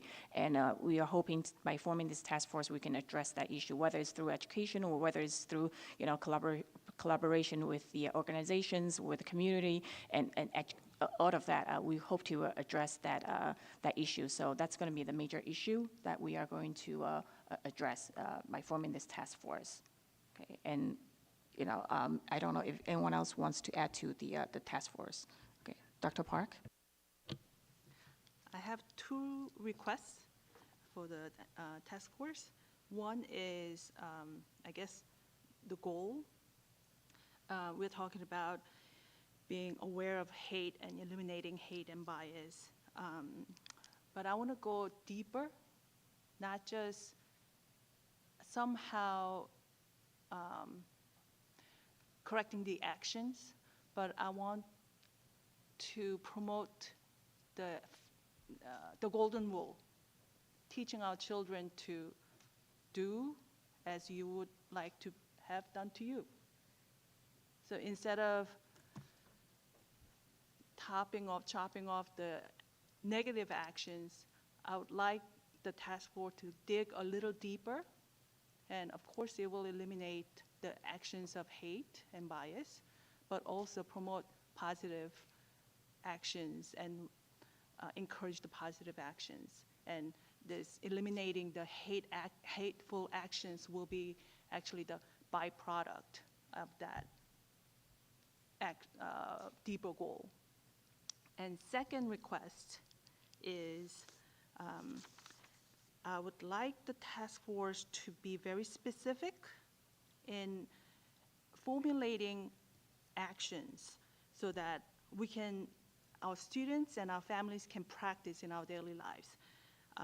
Not just the general idea of what the code of conduct teaches us, but actual real life cases, almost like a case study, so that they can review and learn from those episodes so that our children can remember the years later, that it's not just some faraway fetching philosophy, but it's actual literal actions, episodes that they discussed, even though it's not real, something that they can relate to and learn from that cases. Ms. Koshia? So I agree that the task force should be focused on the initial task at hand, which is the anti-Semitism, because we have it, it's evident, we need to do something about it. So I definitely agree that this task force should have that as part of their charge. However, I also want to make sure that we're prepared that in the event that other issues happen to arise or come out of these community forums, the discussions between the chairs or whoever's a part of these roundtable discussions, if something else happens to come out of it, that task force can then branch out and also focus on whatever other biases may be evident that maybe we're not aware of. So that was my one thought on as far as the charge. As far as the number of representatives to be included in the task force, just looking at the general, group of people that we have to represent the community, because we do have such a diverse community, I'm thinking, in my opinion, along the lines of more as 15 to 20 people as being representatives from the community, and then having the outside community obviously being able to contribute their ideas and ask questions and come to these discussions. But I think we need at least 15 people to 20 people as representation for having such a diverse community. Just making sure that groups feel represented so we can hear all the different voices. And my other thought was, as opposed to appointing just a chair of the committee, could we appoint more than one person? I feel like this is a very large responsibility. I feel like there's going to be a lot thrown at this person to kind of organize and whatnot, and I think it would be helpful for that to be not just one person, but at least 2 or 3, or perhaps a small board out of these 20 people that could be the voices for them. you know, it's just a thought, because how does one person, this is also a volunteer group, so these people are going to volunteer their time, they're going to come out. I just think that it would be better to have more than one person as, to chair it and kind of give their ideas on how to lead it. Okay, thank you, Ms. Kosha. Ms. Abramson.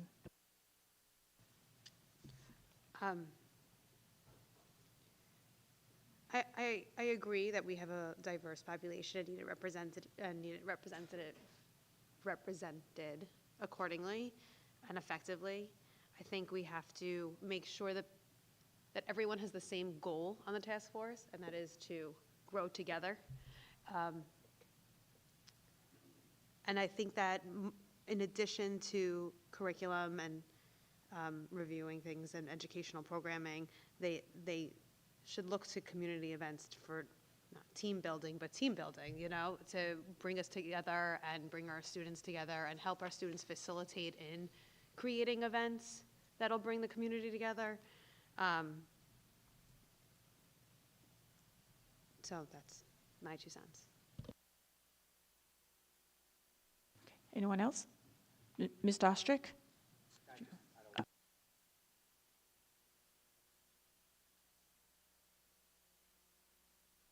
So, I keep saying, I guess it's because I'm getting my thoughts together.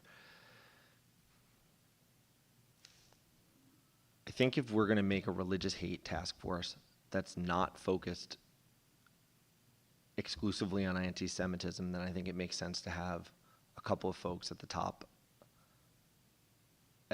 sort of a committee structure. I think there can still be an executive group, 3 or 4, you know, executive leaders. I do think we need one chairperson, though, one person at the top to make the decision. I do think that the evidence that we have right now is that anti-Semitism is the problem. There may be evidence that comes out of the roundtables, community forums, discussions that there are other religious hate incidents that need to be addressed in the school, and we should address them vigorously. Having said that, first of all, I don't like the idea of anti-bias as the name of it. It's anti-hate. We can't have hate in the schools. We can't have hate acts. We can't have hate incidents. I think the name is important, but not as important as sort of the larger issue of getting to the bottom of having a number of recommendations around curriculum, staff development, professional development for the staff, and our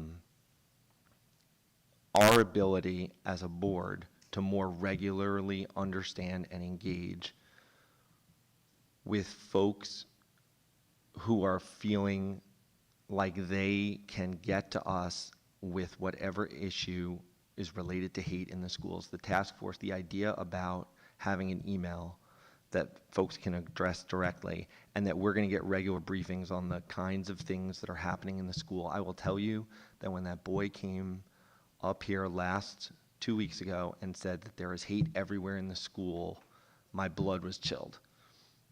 Okay. I don't understand what the dimension of the problem is. I don't have any data to effectively analyze. All I have is strong emotional responses that are justified around fear. And I see a lot of reports of stuff happening in the school, but I don't understand fully what's happening, and we need that information. Furthermore, in terms of the structure of the task force, I don't agree that we need 15 to 20 people. I think we need 5 to 10.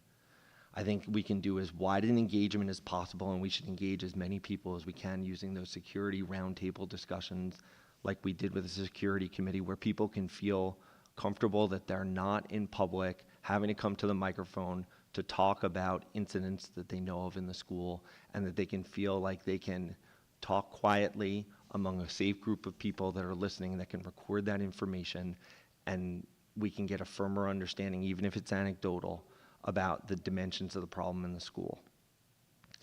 I think that the task force needs to give us a number of recommendations that are short, intermediate, and long. Dr. Rogers, I think you're doing an amazing job in hustling to get programming out. I was looking through the programming and I see a ton of stuff about the Holocaust. and I know that we are state mandated to teach it. I don't see a lot about social media and the new anti-Semitism that's not related to the Holocaust. There may be some in there. There may be programs that the task force can develop recommendations around. I'm a little bit nervous that we're going to push forward with new curriculum without full recommendations from people who may have a wider set of knowledge about resources around that are available. I think that the task force can return us really quick recommendations around curriculum for this year first, and then they can come back and do intermediate and longer term recommendations in a later time. I think we need to address critical thinking in terms of like a theory of knowledge class so that we understand our kids can critically evaluate what comes in their ears from social media.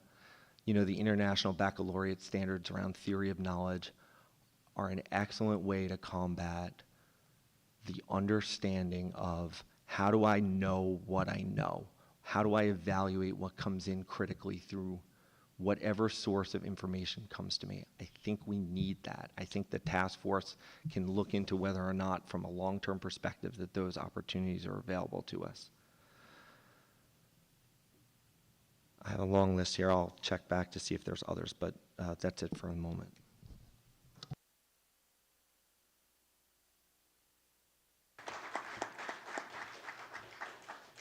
Okay, Ms. Alcove?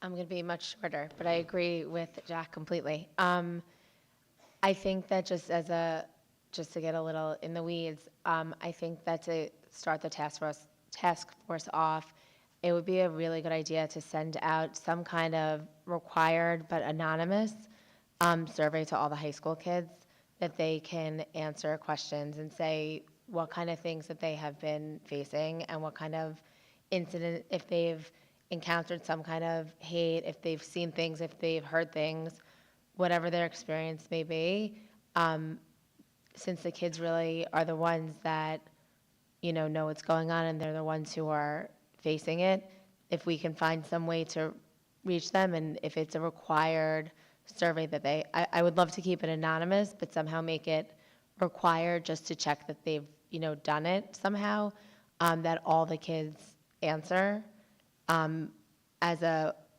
kind of a way to see what's really going on, and that way the task force can have some kind of basis of these are the kind of incidences that are going on in the high school, for instance. I don't know if it's age appropriate to do it in middle or not, but just a thought. Ms. Abramson, please. I just wanted to agree with Jack openly again, because, we don't always agree, but you did a great job. And I did want to, and you made an excellent point, and I just wanted to reiterate about social media and navigating it and figuring out how to understand what's responsible reporting, irresponsible reporting, and that whole, and bias and things like that is something that we learned growing up, who, what, where, when, why. Like, this is how you report without bias, this is how you report where it's slanted, and reading into all that, that was one of the first things we learned. I don't know, we can go back to that and apply it anywhere for today, but it's a really, it's in all things, and it's especially in a lot of what's going on now, so it's important to delve into in all the curriculum. Mr. Greco. I can't believe, Lynn, I'm going to say this too, but Jack, I agree completely with you, and that's pretty rare, so great job. But the one thing I'm a little bit concerned, this is a lot, and we need to start this immediately. So Dr. Rogers, what do you need from us to start this? What resolution, what charges do you need so we can get this going? Because we don't get to meet that often. And I don't want to be here in 2 weeks and 4 weeks and 6 weeks and still talking about the charges. I think we have an idea in place, and we need to get started.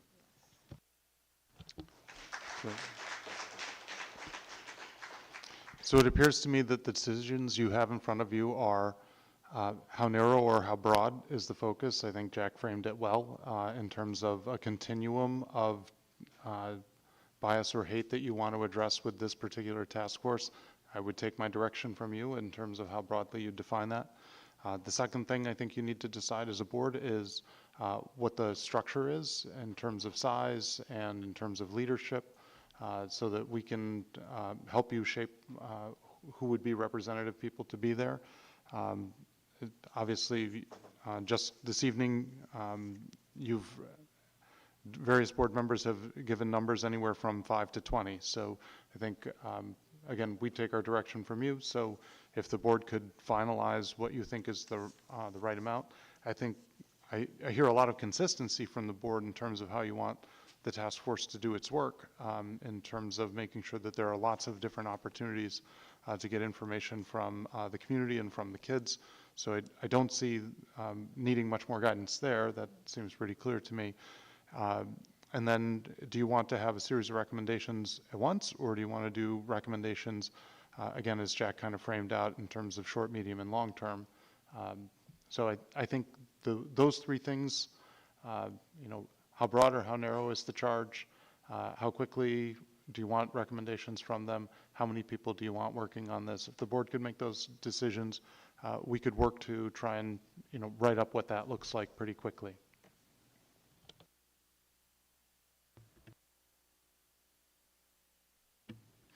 Okay, in terms of the membership, just like what Ms. Koshia has mentioned, we have a very diverse community, and Sayasa is a big community. We have close to 7,000 kids, so this is a large community. So I would like to, include what the list that we have, about 11 or 12 in terms of the members, and then in terms of the chairs, since this is not just, we're not just fighting one form of hate right now. This is anti-bias, so. I'll be more than happy to have co-chairs or even 3 chairs. This way, it includes a broader community in terms of the leadership, and that's a good representation of who Sayasa is. So about 11 or 12 memberships, and then 2 or 3 co-chairs. That's how that my recommendations, my thoughts. Yeah, 2 or 3. Yeah. Anyone else want to chime in? Mr. Ostrich, please. So I think the total number should be no more than a dozen. I'd like it to be closer to 10, but a dozen is a reasonable number. I think the focus should be narrow and not wide. I don't think this should be anti-bias. No. I think we need to focus on religious hate that we have in front of us, and that other things that may come out of it may come out of it. But until then, the thing we have in front of us is obvious. I think that the groups that should be represented really are religious leaders, admin, students, faculty, and parents, and our interfaith council. Because I think this is a religious hate organization, anti-bias, anti-hate task force. I think if we're looking for ideas, we can look at Port Washington's Panorama Survey. Hopefully the task force will do that. I think we should tranche the recommendations. I think we should get recommendations that we can vote on by January or February at the latest. And if 10 or 12 people are working on it, they can engage the wider audience of organizations and groups for suggestions as quickly as possible. But I don't think we need a huge group of people taking a long time to come to any conclusion. So I'm happy for a smaller group of people to engage a wider audience, not just communities, but all kinds of organizations that have resources and doing the work. I think we should have 1 chairperson. Again, if we need 2 or 3 on an executive committee to help delegate the work, I think that's fine. And yeah, I think we all agree that we need to move. I'd like to get a resolution as soon as possible. Dr. Park? One concern I have, if it's just addressing anti-Semitism, is that it's not going to, if we are just addressing anti-Semitism, yeah, we don't need as many people. But I think it will become like a committee that preaches to a choir. people who come will be people who already know, who are interested. You are not going to have other people who are less sensitive to anti-Semitism to come. I think this is an opportunity to broaden that and have everybody come together and address the core issue of anti-Semitism, which is hate. So I think it is better. We will be more effective in fighting anti-Semitism by making it bigger and inviting other people who usually would not be interested in coming in to the committee and listening to that story and participate in, oh, that is just like what I experienced. I need to fight that too. So I think we need to broaden it rather than constricting it.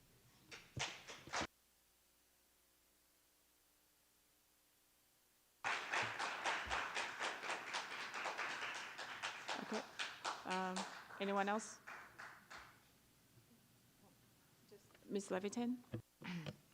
And that is precisely why we're creating this. So they discuss the right tools, using all the resources available that we could bring into the school so every person is reached, including families, you know, homes, every student, every parent, every guardian. I mean, that's the whole point, for them to come up with a solution, present to us, so then we could implement that.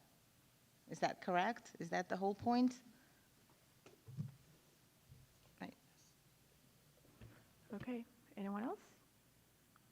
All right, so Dr. Rogers, this is what I've been hearing, you know, the board wants a narrow charge, you know, that focuses on the community events, curriculum and staff development, and also, you know, the social media, and then we also, I'm also hearing that 2 or 3 chairs, we're okay with that. The board is okay with that too, right? And yeah, 2 or 3 chairs, and we want to get this going as soon as possible because, you know, this is just something that we just can't wait. And we meet back again, like Mr. Greco said, we meet back again 2 weeks later, and then it's going to be the holiday, and it's going to be 2024 again. And we need to address this issue immediately. So in order to do that, you know, we will need to, you know, in terms of the membership, I think the board is pretty consistent in terms of, you know, about a dozen, you know, 10 to a dozen in terms of membership, and then we just extend it to the broader community by having that the community forum or hearings. And at this point, in order for this to move ahead as soon as possible or immediately, we will need to, you know, have someone in mind as a chair, and even if we don't come up with 2 or 3 chairs, that even just one, we can add to it, just so that, you know, by having a chair, we can get it started right away, say, you know, next week. Otherwise, you know, if we wait for that, then it's going to be at the December meeting, which is 2 weeks again. So, you know, that's my thought. I don't know if anyone else, you know, have any other thoughts. Mr. Ostrich. I agree with you, Carol. I think we need to try and get chairperson or persons as quickly as possible. I'm hoping there are going to be people in the audience who are going to step forward and volunteer to be chairpersons or not. I don't know if you're looking for us to toss out names, but it'd be interesting to see if A, people who are here volunteer, or B, if we get inbounds about people who are willing to volunteer. I think that's a reasonable source, in addition to whether or not you're calling for nominations here.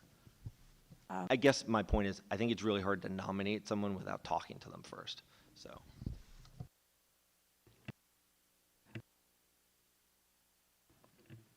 Okay, so this is the board's meeting conducted, you know, in public. So this is going to be the board's discussion, and at this point, we would not engage the audience for now. So this is really just the board, and you know, if the audience wants to make recommendations for that second chair or the third chair, or you know, any further recommendation, they will send the board an email. Or if we have that anti-bias task force email created, they can send that to that email. But right now, this is really just the board's conducting business in public. So, you know, if any nominations, it's going to be coming from the board within, not engaging the audience for now, if that makes sense. I guess the point I was making is you want nominations from us right now without us speaking to people? I guess the point I was making is if during audience of the public, people come forward and throw their hats out, that would be helpful, because then I'm not suggesting someone who is going to look up and shake their head and say, no, I don't want to do that, so. But I already explained, my intention. I don't know if any other board members want to chime in on this. Dr. Park?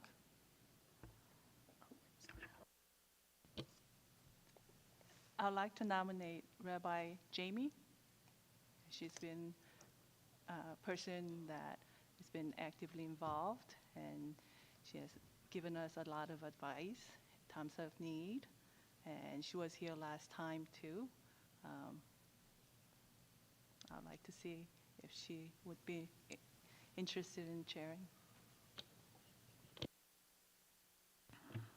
Okay. Anyone else has other nominations or any questions?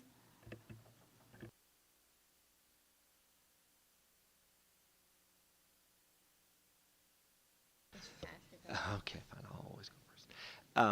If Rabbi Fruithandler is amenable, that would be, I would think he would be excellent. He's also a resident of the district, I think. I mean, as I mentioned, this is going to be more than just one. So, Ms. Levington? Just an idea. How about our existing Interfaith Council that will lead? And then, you know, I think it's a good start. I mean, that allows us to start now. So I'm in agreement with that. So the Interfaith Council, that's the co-chairs that's Rabbi Jamie and also Pastor Sheridan, right? So those two are the co-chairs. And then so Rabbi Jamie is the one that Dr. Park nominated. All right. I'm sorry. She's not a chair. Yeah. And then, you know, we could appoint the chair or chairs today, and if we see the need to add that third person, you know, that's going to be something that you know, the chairs, you know, we can reach out later. But as soon as we form the task force, then we can get the work started right away. So, all right, you fine with that? Okay. So you have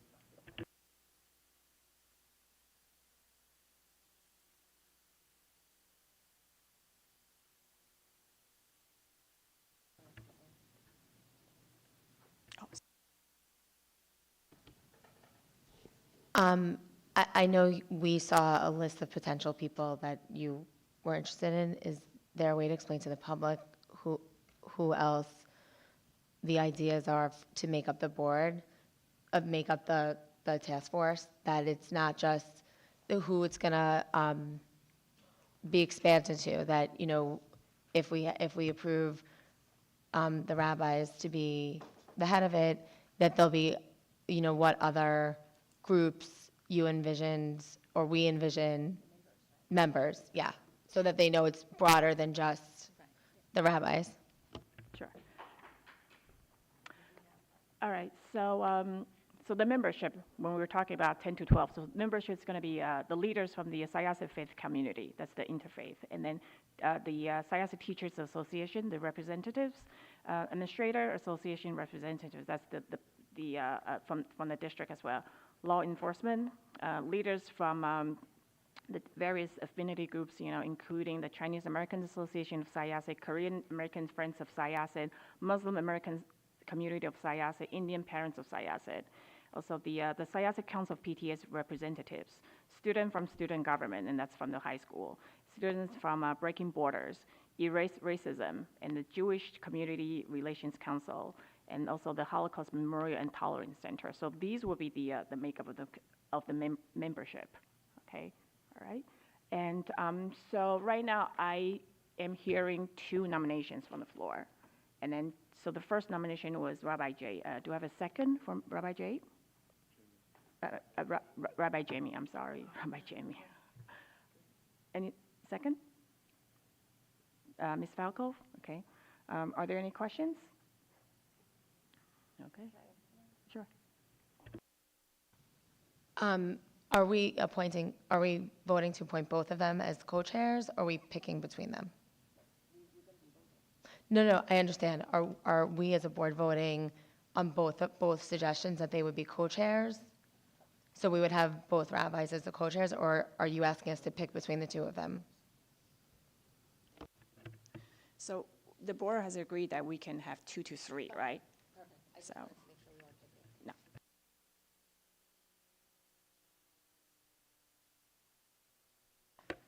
So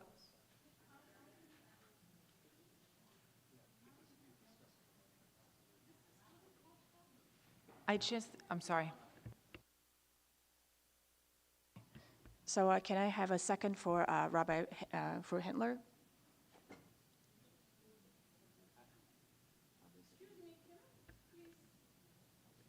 Hold on. Did you want to make, you want?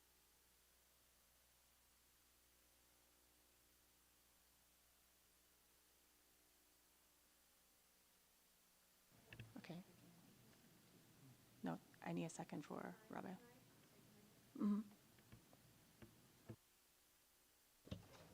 Lisa and I both would like to say maybe we should vote on one chair today and wait on the second. And third. All right, so we are going to, because I heard the second nomination, which is Rabbi Hindler, right? Jack made that nomination.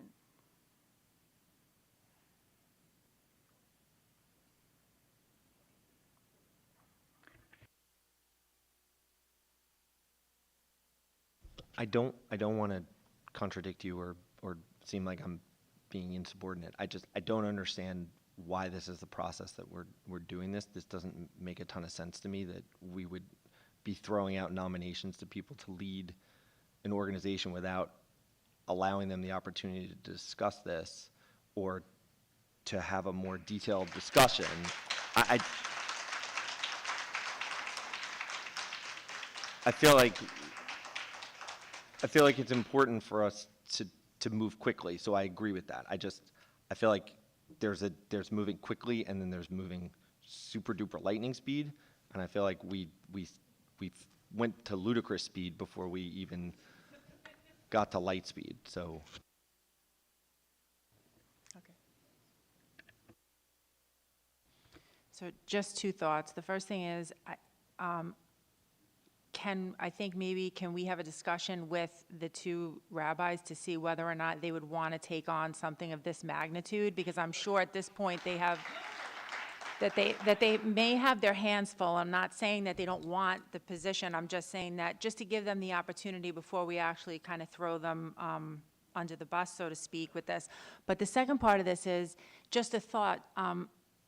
Maybe as also a chair, having somebody who is part of any of the groups that are associated with the school district might be a good route to take as well, along with somebody from the religious community, whether it turns out to be the rabbis or whoever it is, only because having somebody who is in it, in the school district, they understand how it works, I just think would be a great guiding force along with the religious leaders, just as a thought to throw out there. Okay. The anti-bias task force outline, there's a line that says staff, and then the district's going to appoint staff members to be the liaison. So that's already there. I think she meant as a co-chair. As a co-chair? She means as a co-chair.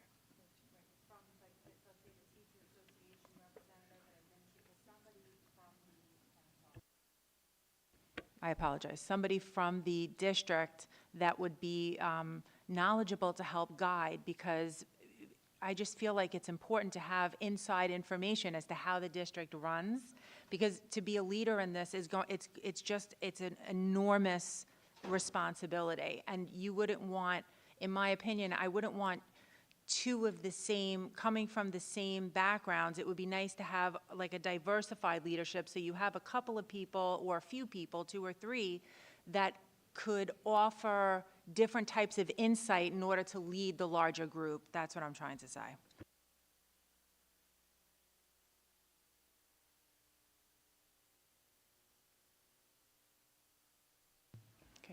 Anyone else? We're good? Okay. Okay. So.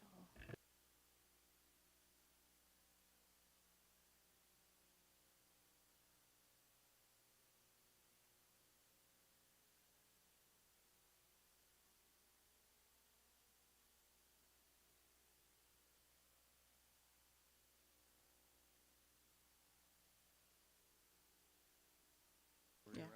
Okay.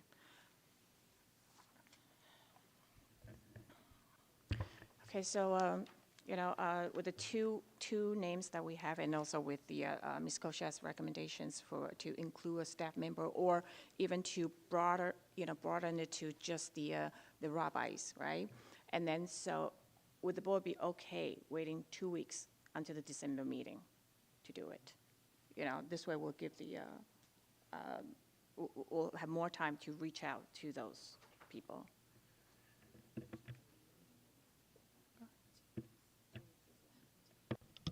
I'm okay with waiting that period of time if the resolution is ready, we're voting on it the same night, and we're approving the chair people that night so that they get to work immediately after. I think that's a reasonable compromise.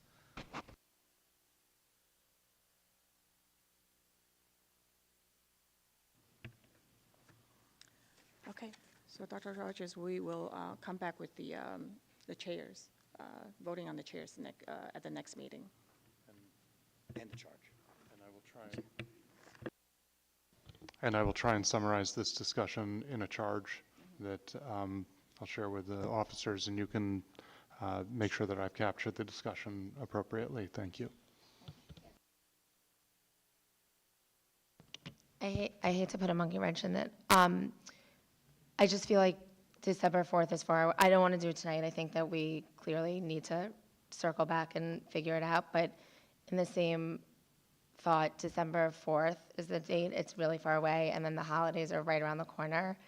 And I just don't want this to get lost or to get pushed and us not to move forward. I know we have to move forward thoughtfully and get it right, but 2 weeks is a long time. Is there any way to not wait till the next meeting to appoint, or it has to be in 2 weeks? It's either now or then.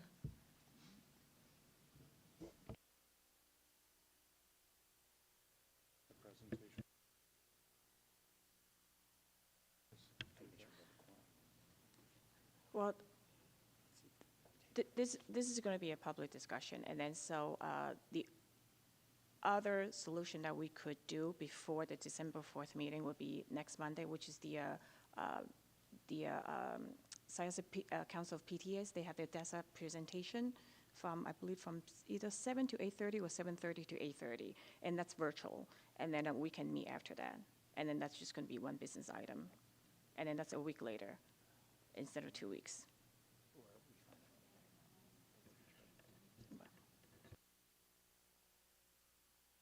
And So November 27th, is that?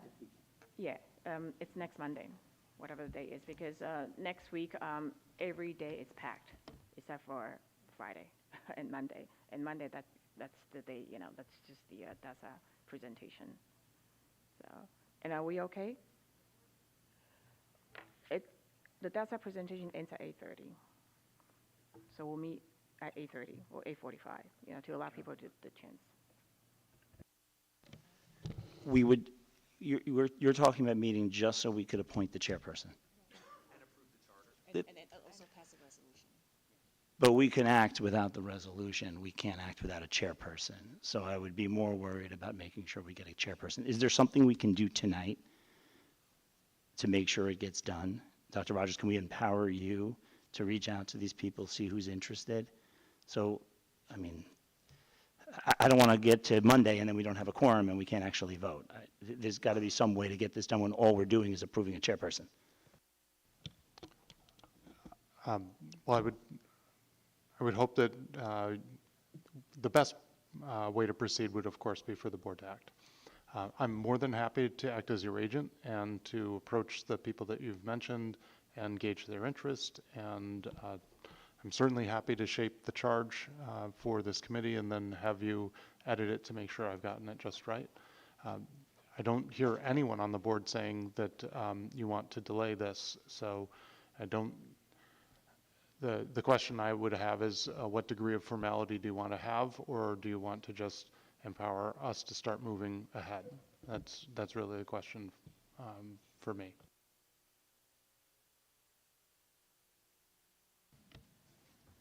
I think moving ahead is super important, so I would be okay with, while we set up, I like the idea of, not that we all need another meeting, but Monday night just coming in to appoint the people, but I am also totally on board with empowering you guys to start moving ahead so that we don't lose the time, that we can capture the time between now and next week. I think that everybody needs action and something to happen, and I think that moving forward is the way to go for the community as a whole.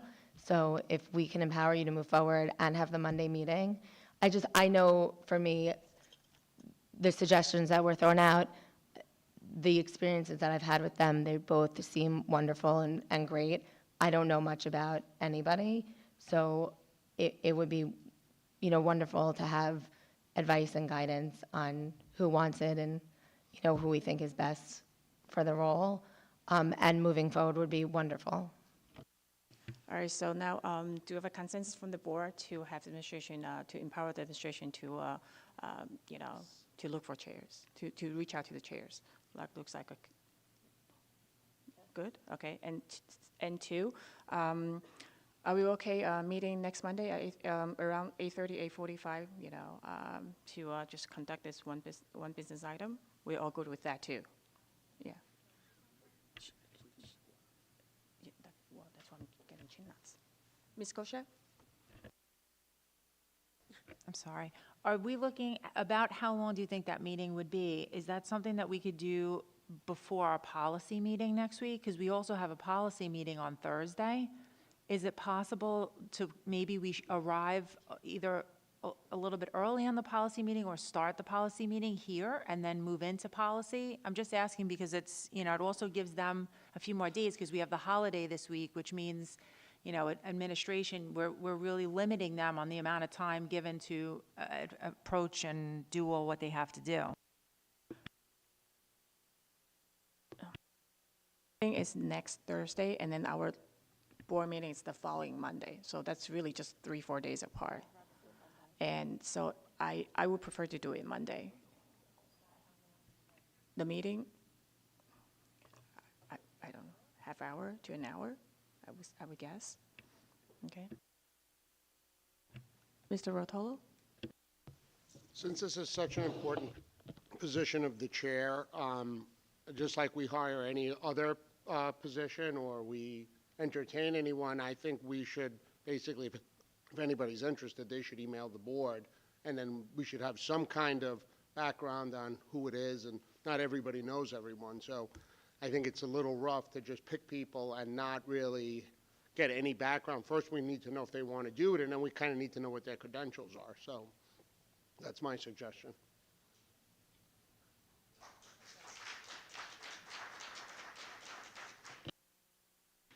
Okay, thank you. Mr. Ostrick? So I think I want to empower the administration not just to reach out to the chairs. I want to empower the administration to reach out to the members, the membership too, because getting the chairs aren't going to pick the members, right? The administration is going to pick the members. Is that true?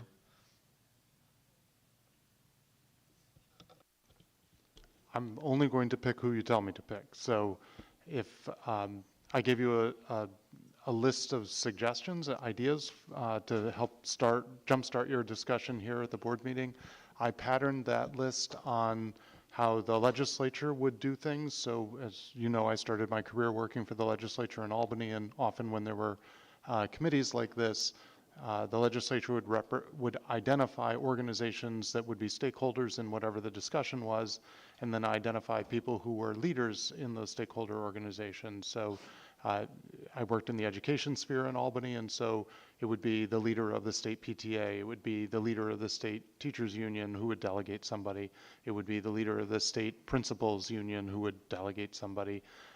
So for education policy, they would find people to represent each of the relevant stakeholder groups. So what I put together, what Ms. Chang read, was a list of potential stakeholder groups here. You know, our staff are stakeholders, our parents are stakeholders, our kids are stakeholders. And, you know, what I would, if we were to follow the model that the legislature typically uses, I would reach out to the leadership of those organizations to see if they had someone that they would empower to represent and speak on behalf of that group of the community. So now I think I have a fuller picture. So here's what I think I heard. We're going to have 2 or 3 chairpersons.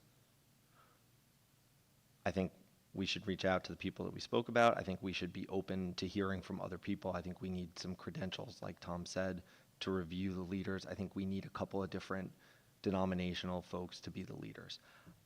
I think that the list that you gave us is too expansive, and I think it should be limited to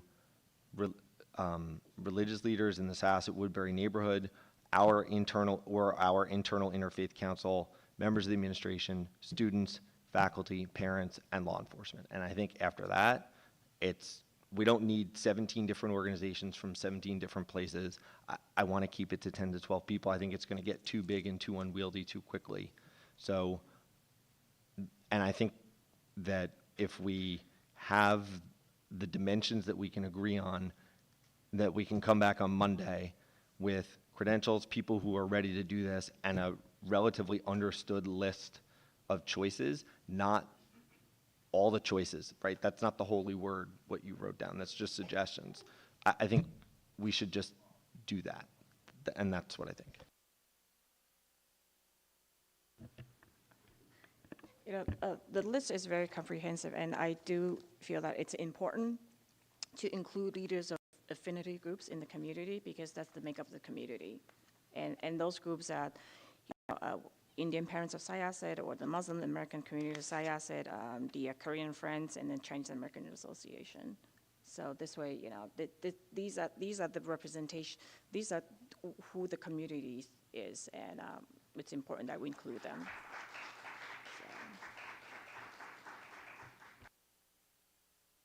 Okay, Ms. Valkov? I agree with Carol. I think it's important to have, I think everybody in the community needs to have ownership of it. It's such an important topic, and although anti-Semitism is facing the Jewish community, we need everybody involved to help combat it. And I think if it's only specific to certain groups, then it doesn't feel as if it's a whole community coming together to protect all of its members and all of the community.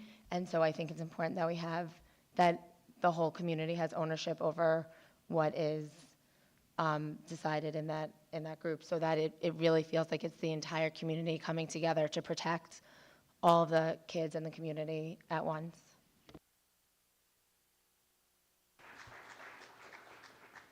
And at the end of the day, it's important that the community owns this task force. It's not just a few groups owning it. So that's why I feel that it's very important that we include all of that.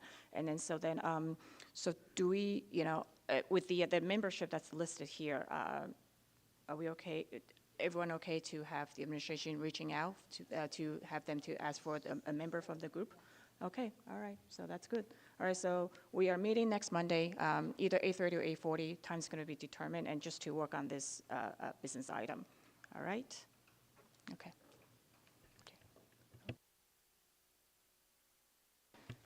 All right, so the next item is the additional anti-bias initiatives at school. And we heard from Dr. Rogers' presentation about all the different initiatives at schools. And I don't know if any board members, has any questions about it or wanted to discuss any of the initiatives that Dr. Rogers presented earlier.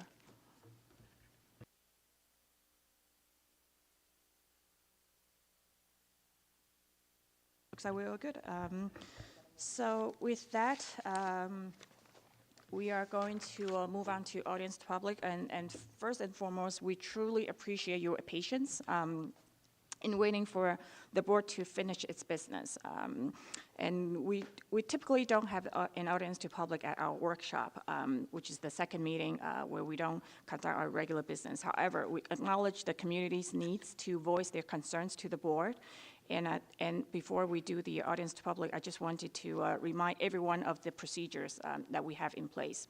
To address the board at the podium, you must be a resident. Please state your name, and there's a lock at the podium. Kindly provide your name and address when you come up.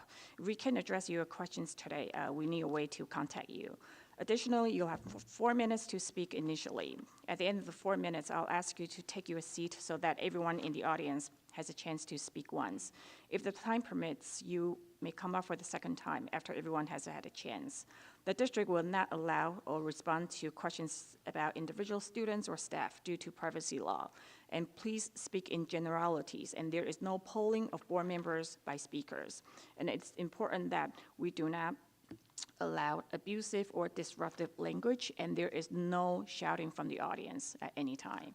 And with that, I invite anyone who wants to come up to address the board. Oh, you have the, okay, sure. In keeping with our practice, we try to let young people go first. So we have one student who's here tonight that is, and I apologize, Benjamin Handel, and then followed by Zara Baig.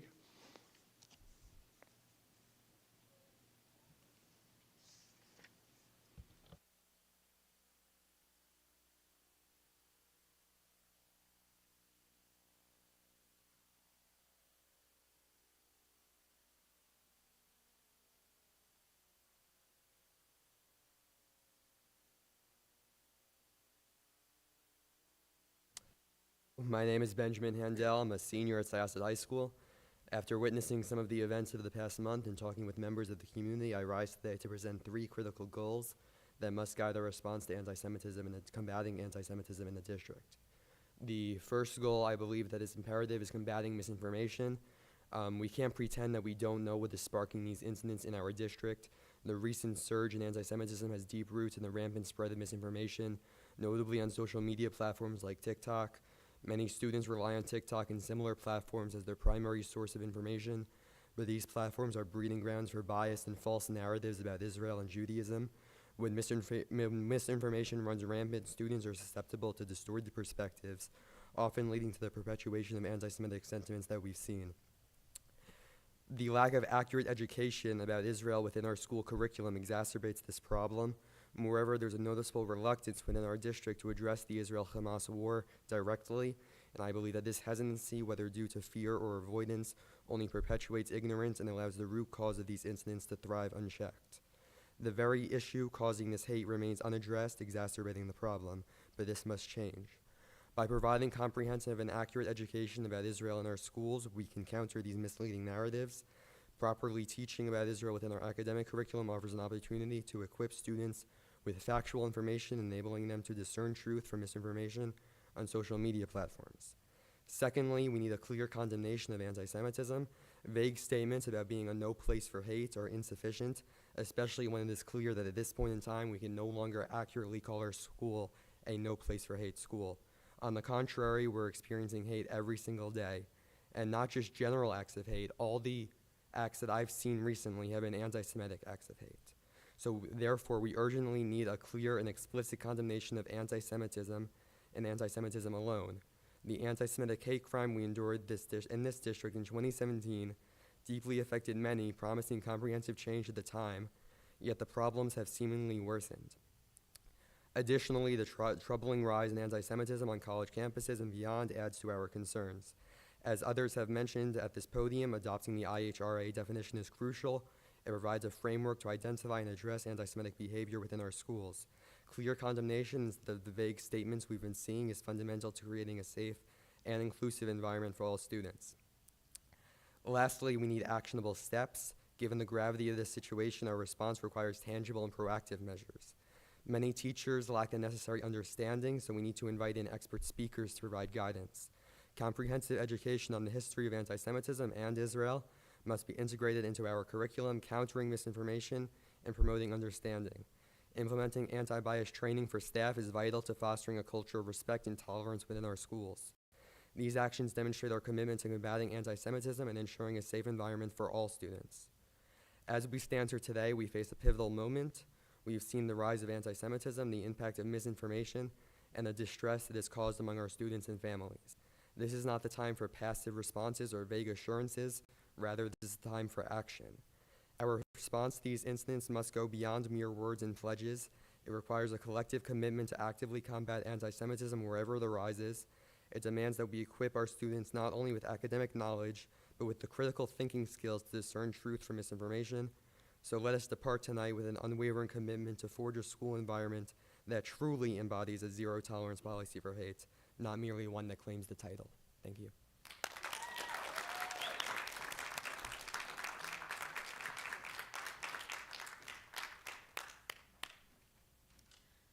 Good evening, Dr. Rogers and the board.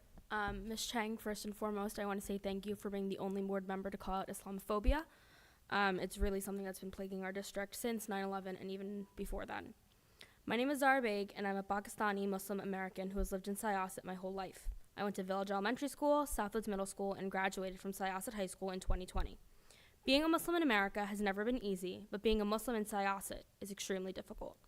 From a young age, I was scared to show my identity. I would hide the henna on my hands because kids would call me diseased, only for those same kids to obsess over henna a few years later. I would beg my mom not to take me out of school for our holiday of Eid, because then I would have to answer the dreaded question of why were you absent yesterday? People would make fun of me for fasting during the holy month of Ramadan, and I would get stared at when I walked around with my sister and mother, both of whom wear a hijab. I was born in 2003, and I've only known what it is like to be a Muslim in a post-9/11 world, a world where every Muslim is vilified and scrutinized, and no one is ever penalized. I was not alive for 9/11, yet for some reason, because of my religion, I am always expected to have an explanation. When I was in 11th grade in May 2019, my AP United States history teacher was talking about 9/11, and I was the only Muslim student in the class. He singled me out and asked me, out of every single person in the class, why 9/11 happened. I felt so embarrassed and had no idea what to say. This is the equivalent of asking a Christian child why the KKK carried out their hate crimes, or asking a German student why the Holocaust happened. If you ask any Muslim kid if they have been called a terrorist or know someone who was called a terrorist, they will say yes. I have been called a terrorist multiple times on Syosset school grounds, and nothing has happened to the people who have said it to me. I was once asked if I would quote-unquote blow something up because I was upset. This rhetoric is extremely dangerous, and it is what is happening right now. Muslim kids are scared.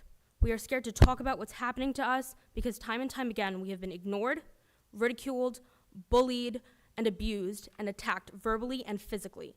We are not seen as equal to those of other faiths, even on a basic human level, even though we are just as much American citizens as anyone else. By not punishing these students who commit acts of hatred against Muslims, you are telling the Syosset Muslim community that we don't matter. By sweeping incidents of Islamophobia and anti-Muslims attacks under the rug, you are perpetuating the idea that Muslims are in fact dangerous and it is okay to say hateful things to them. This past month has been horrific to be a Muslim. The Council on American Islamic Relations has reported a 216% spike in anti-Arab and anti-Muslim hate crimes. In the last few weeks, in Chicago, a 6-year-old Muslim child was stabbed 26 times and brutally murdered in his own home, with his last words being, "Mom, I'm okay." A well-respected Muslim doctor was sitting on a picnic bench outside of her home and was stabbed. The assailant checked her pulse to make sure she was still alive and then stabbed her to death in front of her teenage children. At Stanford University, a Muslim student was run over by a car while the driver made eye contact with him and said, "F your people." We do not want Syosset to be the next town on national news because of hate crimes and intolerance towards Muslims. Syosset needs to do better. The faculty, staff, and administration need to do better to make Muslim kids feel safe in a world that hates them. School is supposed to be a safe place for children to express themselves, but that is not what my experiences have been in Syosset, and that is not the experience of so many other Muslims in this town. Syosset needs to protect its Muslim children better than they have done before.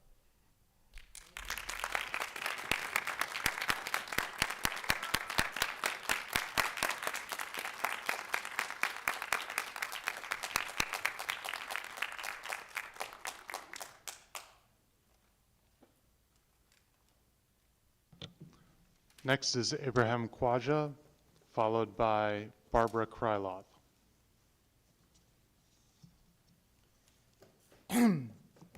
Carol, you and your board members' actions are evidence of your dedication to making Syosset a better place. Brian, 8 hours.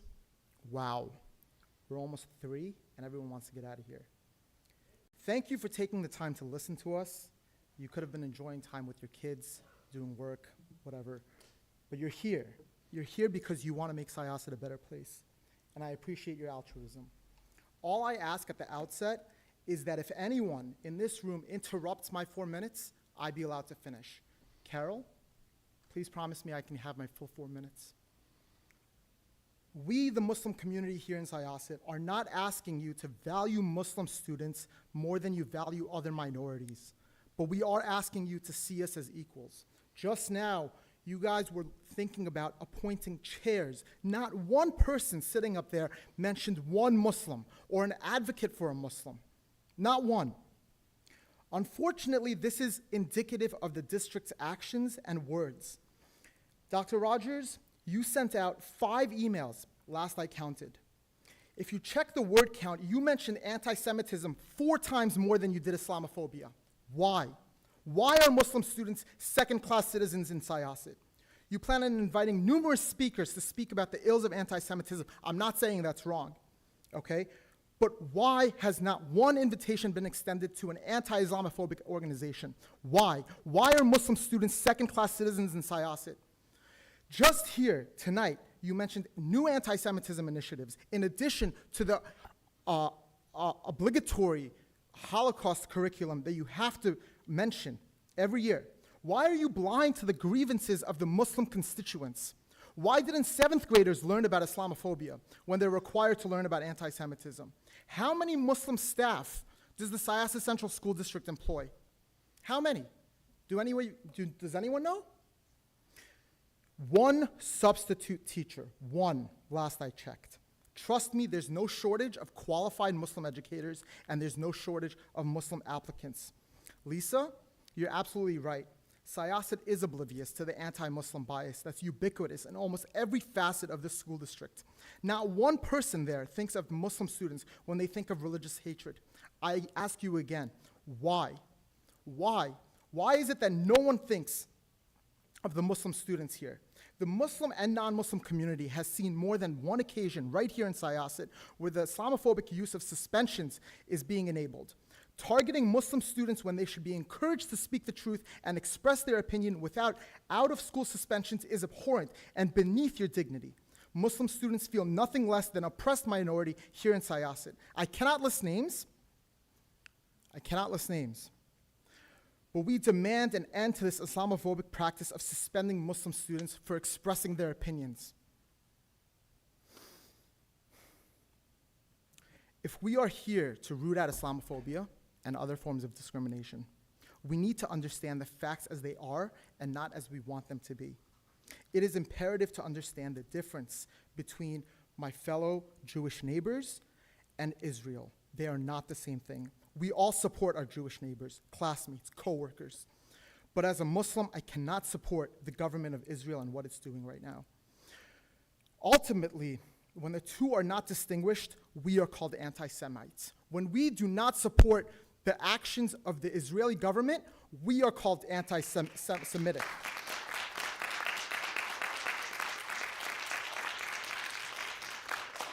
Israel indiscriminately kills Palestinians, and then here, thousands of miles away, we're talking about a rise in anti-Semitism instead of the genocide of innocent Muslims and the rise in Islamophobic hate crimes. What kind of a dystopian...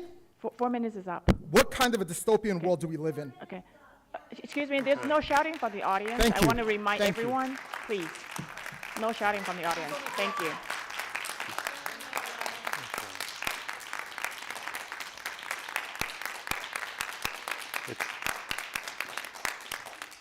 Next is Barbara Krylov, followed by Hina Imran.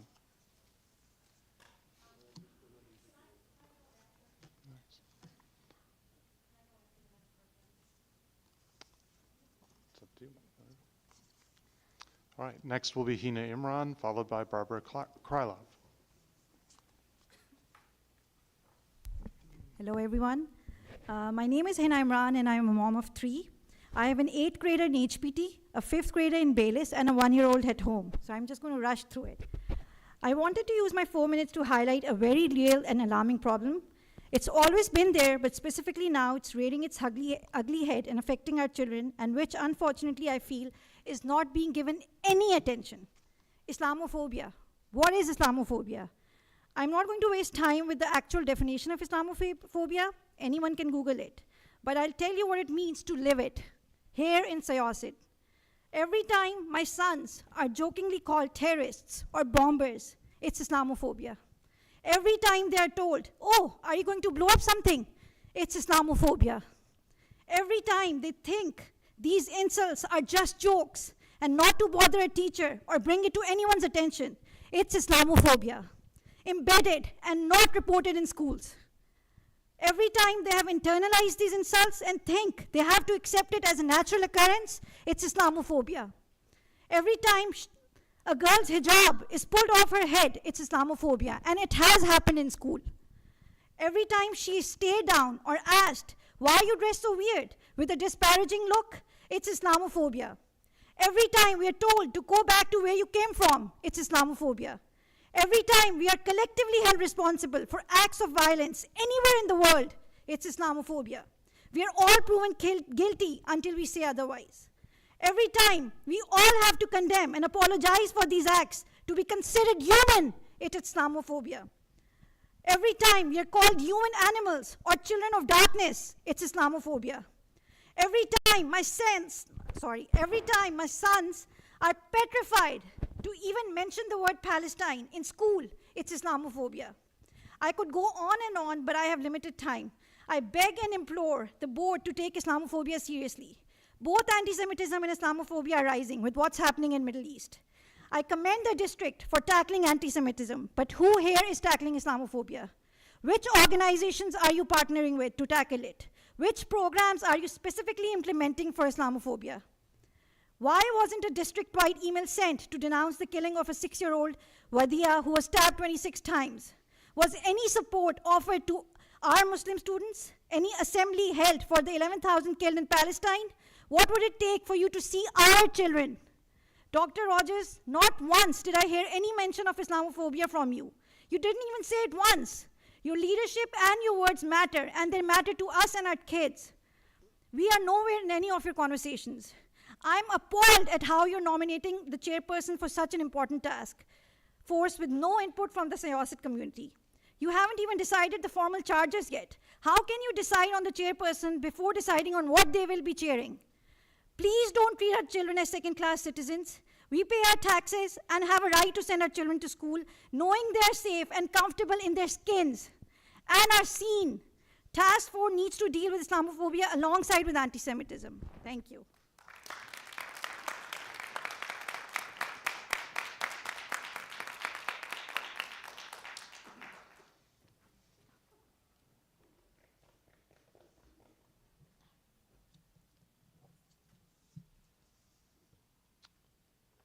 So next would be Barbara, and after Barbara is Rabbi Fruithandler.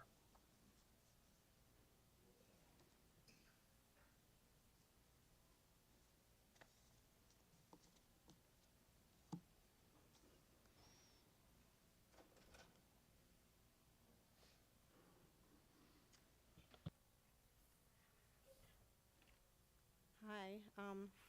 I want to thank the board for their time and what they're trying to do to combat anti-Semitism. I didn't really prepare anything, but I do want to make the distinguishment of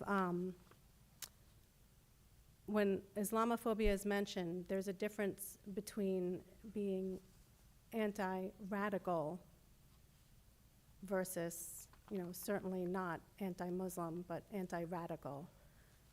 There are hostages being held, and I don't want to get into the politics, or it's not politics, it's humanitarian, but I don't want to get into that. Again, I don't really have anything prepared, but I really appreciate what our student Benjamin Handel had to say today, as well as Zara. I understand that, but as far as Benjamin Handel, I would like to, if he's up for the task, nominate him for this task force.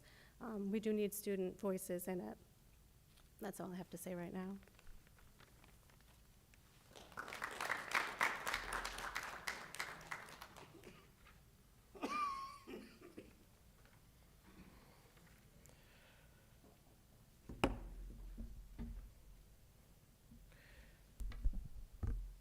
So it's a weird experience to sit in the audience and have your name used, first of all. It's weird. But I've been texting with Rabbi Shalhevet, who is watching on live stream. I don't know where the camera is, but hi.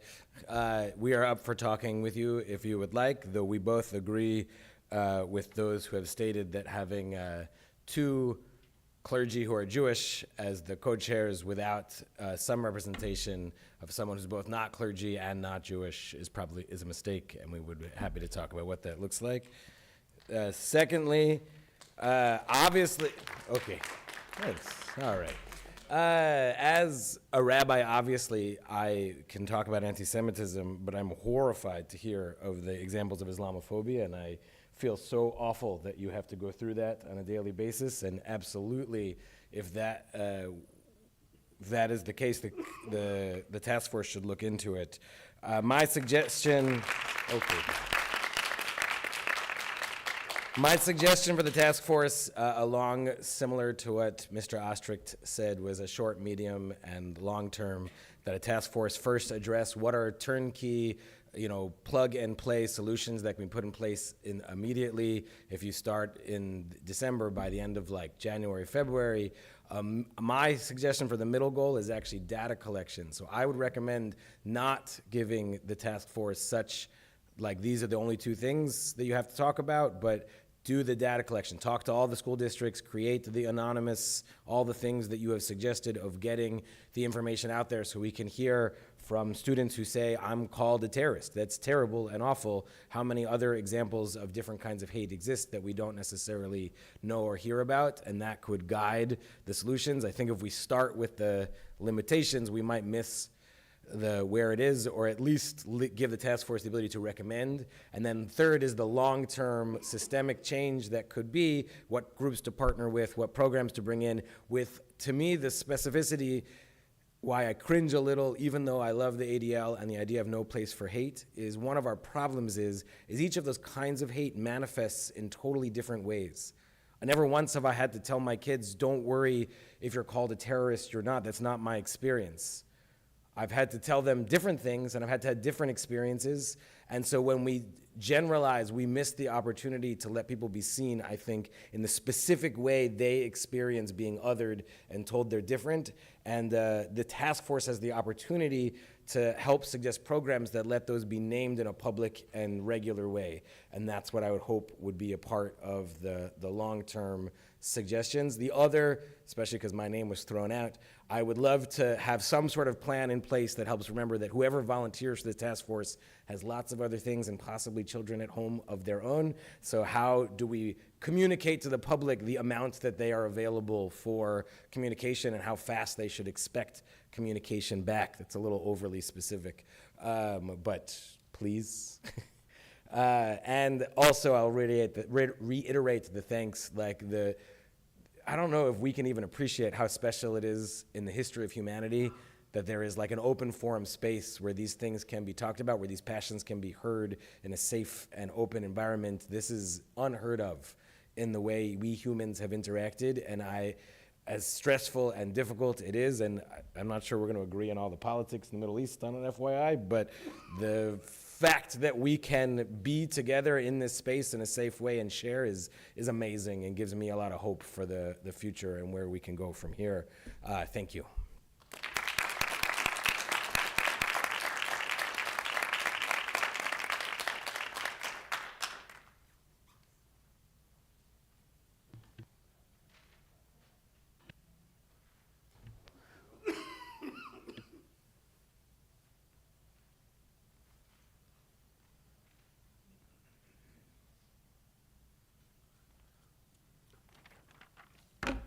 Good evening. I'm a Syosset kid. Willits, actually before that, preschool to the community park. Willits, Thompson, high school. Me, my brothers, my sisters. We decided to come back to Syosset to raise our kids here. I have 5 in the district, all throughout the schools. And I'm usually one of those guys that doesn't talk much, lets things go. But over the last month, it's been tough. When it comes to your kids,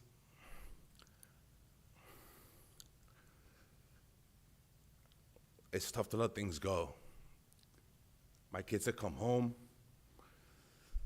cried, they don't feel like equals. My daughter wears hijab.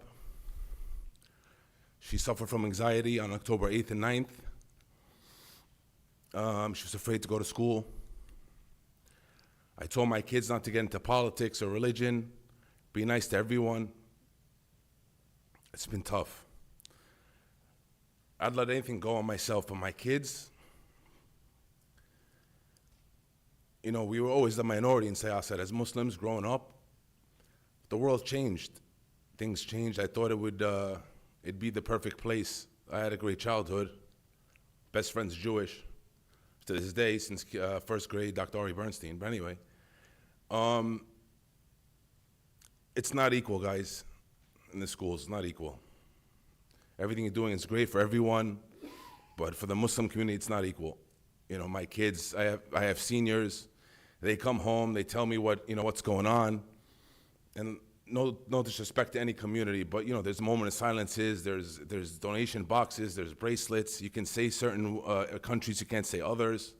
It's tough. They don't feel like equals. They feel less of people. They're ashamed. They're scared.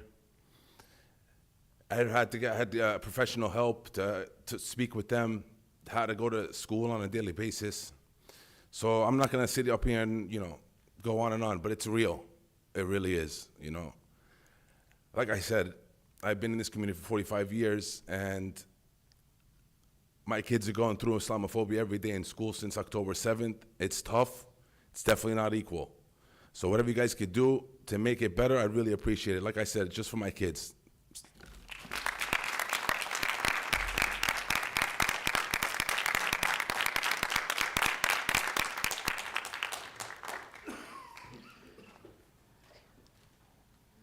Okay. I would like to invite anyone who wishes to come up to speak for the second time to come up now.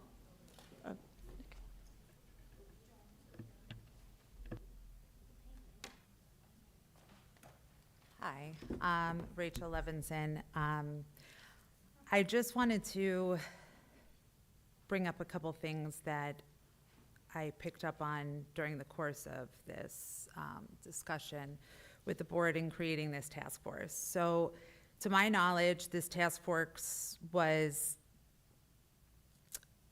the idea for it was brought up, following the events of October 7th to combat anti-bias, anti-hate, all of those things, okay? But there's a reason that it happened on that day.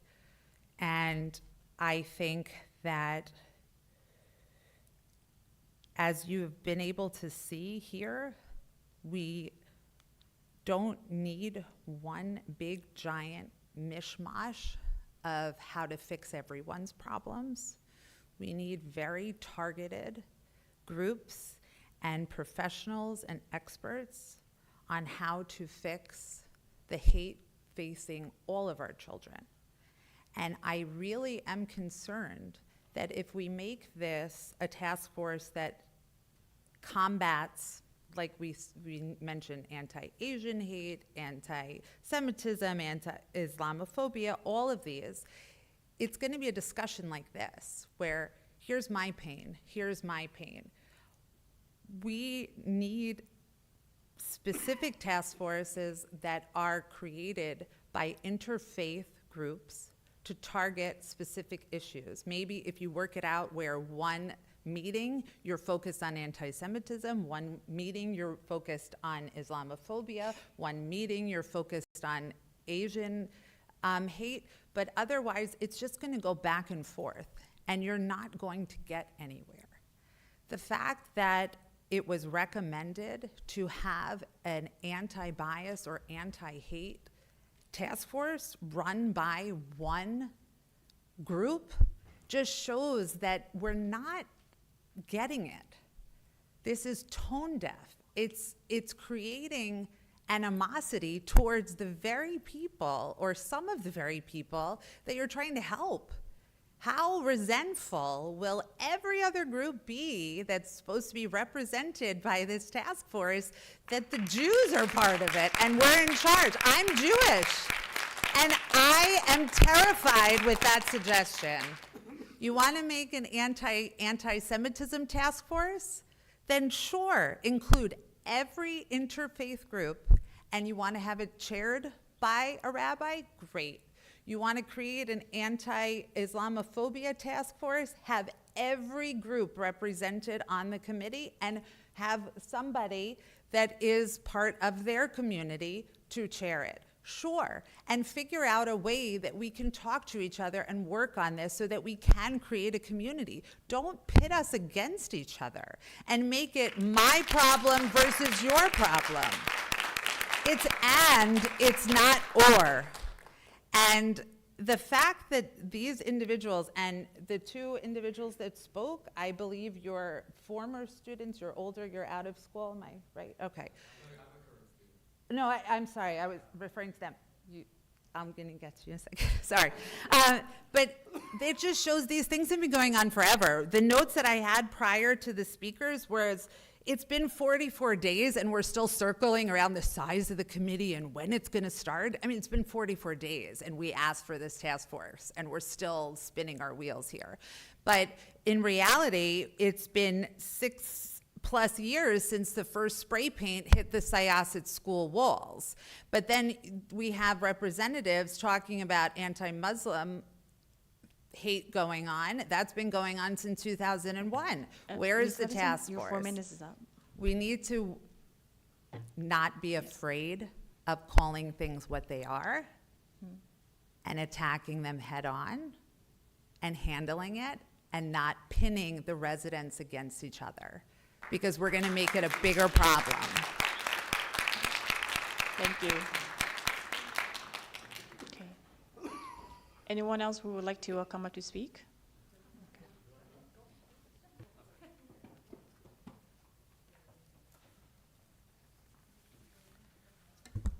Good evening, everyone. My name is Hassan Sheikh. I'm a resident of the Syosset School District. I wasn't prepared to speak tonight, but I just kind of want to echo some of the thoughts that have been said, just to kind of reiterate them.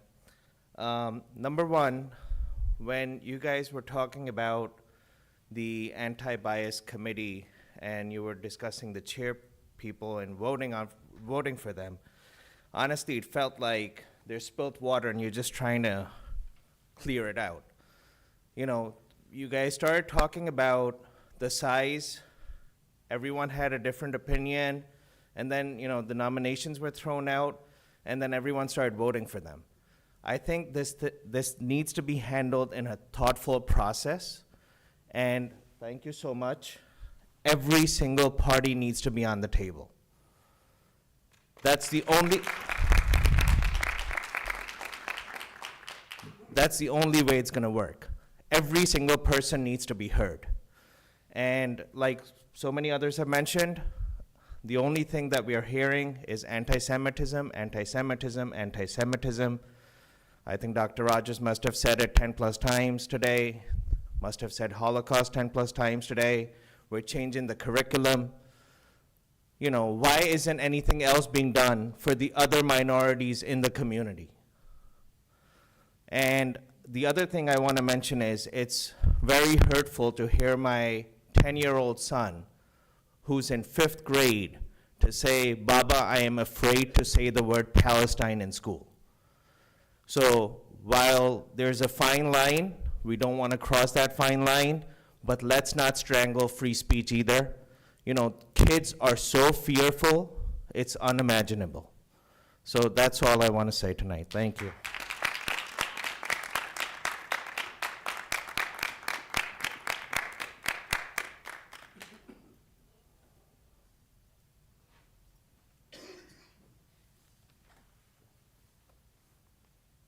Hello. I was wavering as to whether or not I would speak.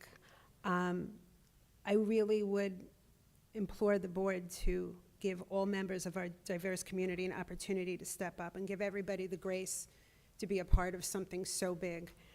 I'm going to come from a different perspective as it pertains to this. After the discussions with various administrators and the presentation with the attorney last week, I noticed there was a great deal of time devoted to the support of the child or a student who does harm, but not as much dedicated to the children impacted by their behaviors, regardless of religion or culture or nationality. I work in a mental health facility. I teach special education in a psychiatric day treatment center, and these words can really hurt everyone, words and actions. I want to know how, and I would like to make sure that all children, I want to know how the district will continue to support students whose ethnic and religious groups are targeted. That's any and all ethnic groups, as well as the teachers. There are lots of teachers who are impacted by this and have to keep their lips closed. People on the administrative level, people on the teaching level, people from the bottom up. And I want the teachers to feel supported too. As a teacher who has been silenced many times. I also want to add that similarly, and I've mentioned this before, whether it be through email or otherwise, similarly to how Ms. Falco asked about a survey for children, I've asked this before in terms of responsibility and accountability as a community. I think it would be a great idea to streamline the code of conduct and have families sign off that it has been received. Whether or not they read it, that is entirely up to them, but there has to be an element of parental responsibility. Again, it's triangular. It is students, it is parents, it is faculty. It's a very easy thing to do. And I want to address one comment that Dr. Park had made. While I agree with your words, as a veteran educator myself regarding making mistakes, we make mistakes a lot, but we cannot bear that burden ourselves. If a rollout of a program on anti-Semitism or Islamophobia or any of those things, and forgive me for being so unpolished at 11:15, we cannot bear this burden ourselves, but this cannot be sloppy. It has to be well thought out and planned, which is why the initial rollout was so upsetting, and it was very inconsistent amongst the grades and within the schools. These initiatives have to be uniform and developmentally appropriate, and they must be organized. That's why I would personally be willing to wait 2 weeks to make sure it's done correctly. Otherwise, it's lip service. As per Mr. Ostrich's statement, I also asked for the data breakdown by group. I didn't get it despite a FOIL inquiry. I got generalities. I got religious attacks. I got racial attacks, but not specifically. And if we're going to direct our efforts towards things specifically, we have to know where the issues are specifically and not general. And it really hurts me as a parent to hear that children are being targeted and are former graduates. It breaks my heart. Children are off limits. No child should ever be afraid to go to school. Whereas I have not experienced that as a young child, I have experienced it as an adult. I have been called a Christ killer. I have had people look at my head for horns. So it's not just exclusive to one particular group, and it kills me. And I don't want to tuck in my Star of David anymore. I don't want to tuck in anything anymore, and my son should feel free to wear his kippah or yarmulke whenever he wants and not be in fear, just as our Muslim students should not have to worry about if someone's going to pull off their hijab.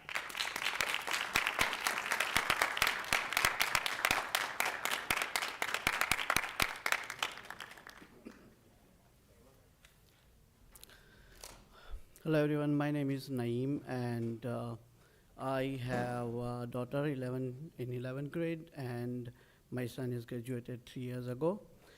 So I don't have any speech, but I just want to share one experience of my son, because he was called multiple times as a terrorist.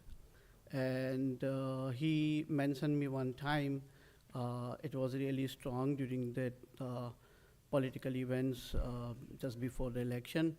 So he told me that he was called terrorist, and I said, we must report it. So he said, I don't want to report it. I have all other fellow friends, and they will judge me. But actually, he told me that, actually I pity for that student who told him terrorist. He said that, because he doesn't know, what the real Islam is, and he's actually, I feel powerful because I can think about it, that I feel pity for him. So I think that's very powerful from him, and he told me that I see a lot of positives in my schools. It's just one incident, but he mentioned he loves his wrestling school, and I'm here today, I'm mentioning Coach Murtha, who really saved him. And I think the sports and that all exercise and involvement and all the love from other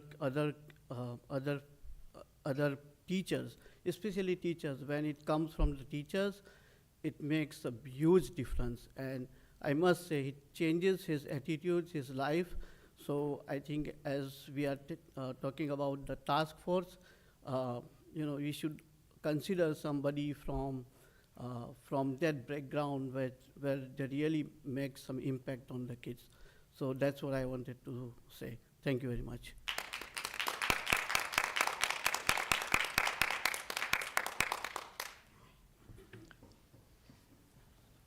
Anyone else who wish to address the board? Okay.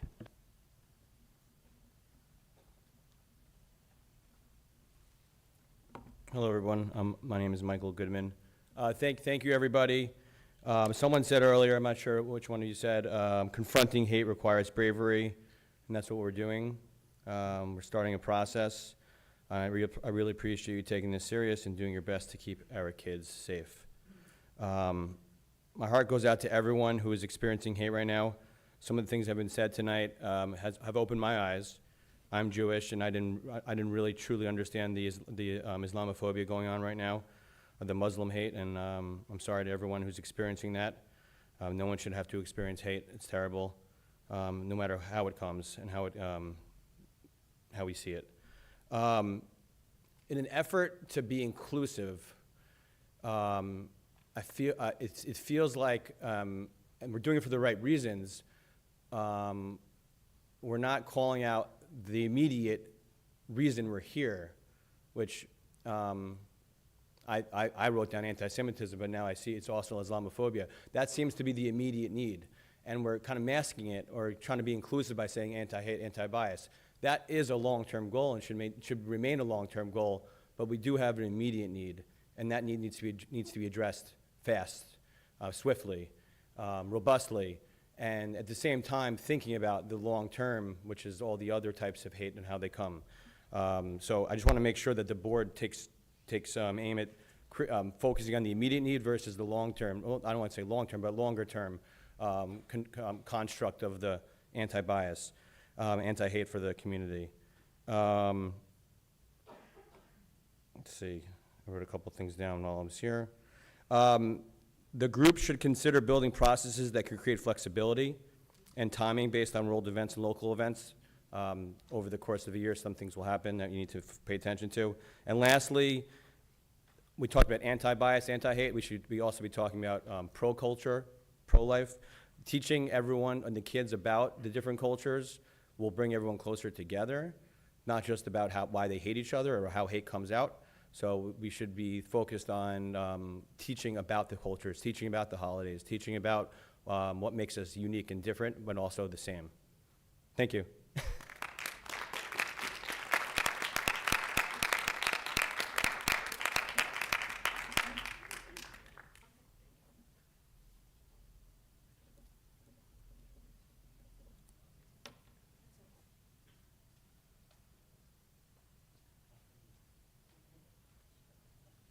Hi, I'm Michelle. I spoke last time and I didn't have anything prepared then. Don't have anything prepared now, and I didn't take notes. So I have my own personal opinion, so I'm not going to go there. But as a Jewish American here, I grew up with a lot of anti-Semitism growing up in upstate New York, so I feel for everyone. I've also been asked if I have horns, if I have a tail. Don't look Jewish, people say things, and I'm like, you know, I'm a Jew, right? You shouldn't say that in front of me. But I really think everything here stems from, unfortunately, the school. I think from, at least for me, the first time I experienced it here in Syosset, no one was ever punished. So I think the community here, the children that have done what they've done to their family members, why are these children still in our schools? Why are they not punished? So if we continue to punish, children will learn that it is not appropriate in the school. Listen, we can't control anything that's being taught at home. Listen, it is what it is. We can only control what happens in our schools. So if we don't punish hate, it will just kind of continue. So I understand some kids don't want to come forward, but I think that we need to create a place where we can come forward and say, listen, this happened to me, so that it doesn't snowball into what it is today. So maybe if we did a better job during the anti-Asian incident during the height of COVID, maybe other things wouldn't have been acceptable here today. I think that's my biggest thing is we can't control the world, and we all have our own opinions, and it's very personal. There's hostages, there's children, everything's being involved, but it shouldn't be talked about in that way in our school. Palestine should be taught in what it is, not in the things that are happening that are not to do with the government. We need to educate, and we need to not accept hate, and we need to punish to the fullest extent of the law. Think about it, if these were adults doing these things in the real world, these are federal crimes. And I think if we're taught that in the school, the children would keep it to themselves. Not that we want them to have the hate, but listen, we can't control everything. But at least we can control the behavior in our school. And that's where I think the school is really lacking, is punishment, educating, making it in open fairness. And it's funny, I was texting my son, and he's telling him everything that's going on. He's like, but I don't see the hate. My friends are all everything. But that's not the case with every child, I think. So I think really just we need to really educate, punish those to the fullest extent that the school's able to do. I know you're not allowed to talk about it, but it just, that wouldn't happen. There wouldn't be Nazi symbols on the wall because they would know that they'd get expelled, but they don't know that they're gonna get expelled because no one's ever punished to that level. My husband is the son of a Holocaust survivor. That is a sign of hate. That is why we talk about the Holocaust. We don't want to relive the past. We don't talk about the Holocaust. We teach history, especially the bad stuff, so that we don't relive it. We're reliving it. And that's just, I think we really need to educate and make a very comfortable, safe environment for the kids to understand that this is not a place. Sorry, I just ranted, but that's how I felt.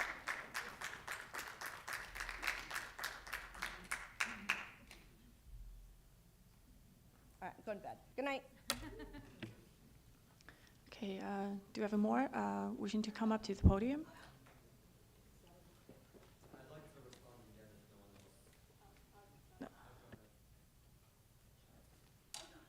I just wanted to quickly respond to what the lady over there said about anti-Muslim and anti-radical being completely different. I think that since 2001, in America, and especially in the West, there has been no distinction between anti-Muslim and anti-radical rhetoric. I am a young Muslim woman living in America. First of all, like I mentioned, I was born after 9/11. It is not right for me to be called a terrorist. I was a child when that happened. My brother was 12 years old when 9/11 happened. To this day, he still can get called a terrorist. My sister wore a hijab when she started at Syosset High School, and her teacher asked her, our mom forced her to put it on.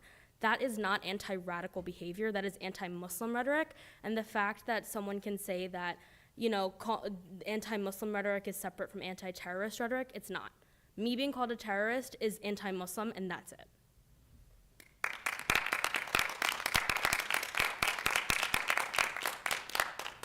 Okay, I'd like to invite the audience to come up to speak for the second time, if you want to.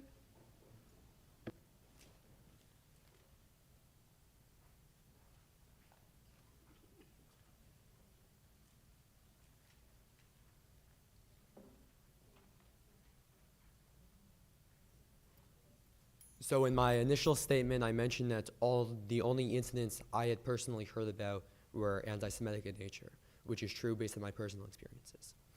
But it's very clear to me from what the members of the community have shared that there have been countless Islamophobic incidents as well that I and my friends are completely unaware of, as far as I know. So I think it's very clear now that it seems to be the district is either covering up these incidents or they're going underreported. Whatever's happening is completely unacceptable, and we need full punishments of all those people, like other people have mentioned. In terms of the task force, then, we need clear goals for a task force. Someone mentioned this at the last meeting, that when you don't have a clear goal, nothing works, because how do you know if you're succeeding if you don't establish the goal first? So we need to have clear goals for a task force. Maybe we do need a task force for fighting anti-Semitism and a task force for fighting Islamophobia, with inclusion of members from both communities, interfaith council, whatever it may be. But we need clear goals on those task force so we know when we are exceeding and when we are not. And I agree with, I'm sorry, I don't know your name. Sarah, who just spoke, who said that being called a terrorist is anti-Muslim rhetoric, not anti-radical rhetoric. Without being specific to incidents, I then also want to connect that to the free speech argument that has been brought up by various people. It is clear that, first of all, students have the right to free speech as long as it is not disruptive speech while in the school building. That's what the Supreme Court has been very clear about. And it is clear that calling someone a terrorist would be an example of disruptive speech.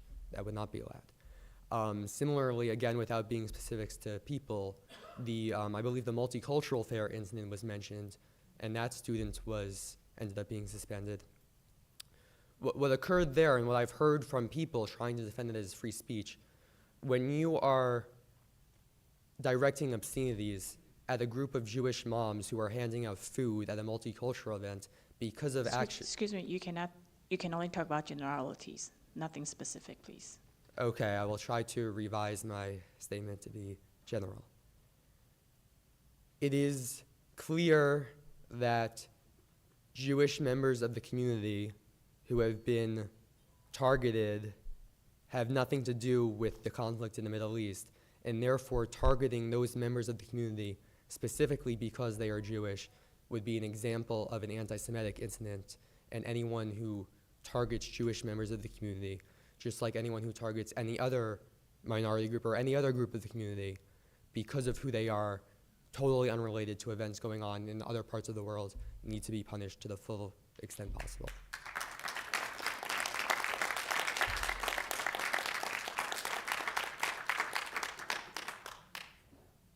Cool. Anyone else who wish to come up? Okay. Going once? One last thing I want to mention, and I think he did a great job at mentioning underreporting or the district covering it up. I'm not sure what is actually happening, but the reality of the situation is it's not just students. There is Islamophobic and perhaps even anti-Semitic behavior happening within the teaching community. The teachers are asking and stating Islamophobic and perhaps anti-Semitic things as well inside the classroom.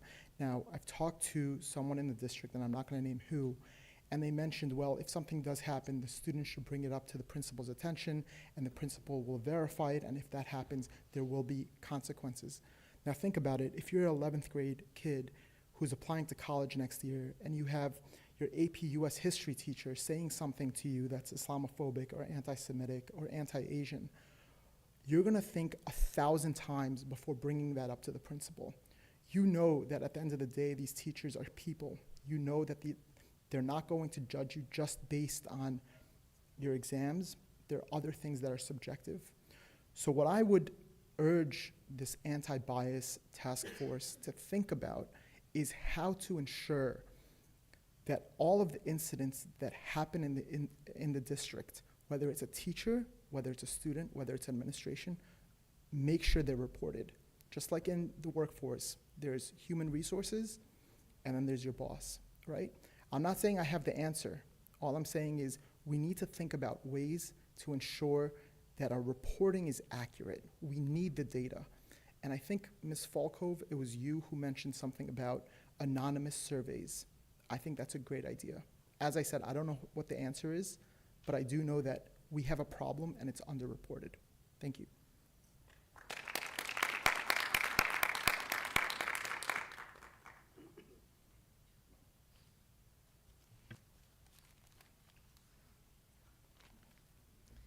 Yeah, hi, my name is Tasneem Nimachwala, and I have a daughter who's a 11th grader, and my son who passed from school, who graduated from school 2 years ago, who was called terrorist. My husband just spoke about it, but then he came from the place of that, oh, I pity that person.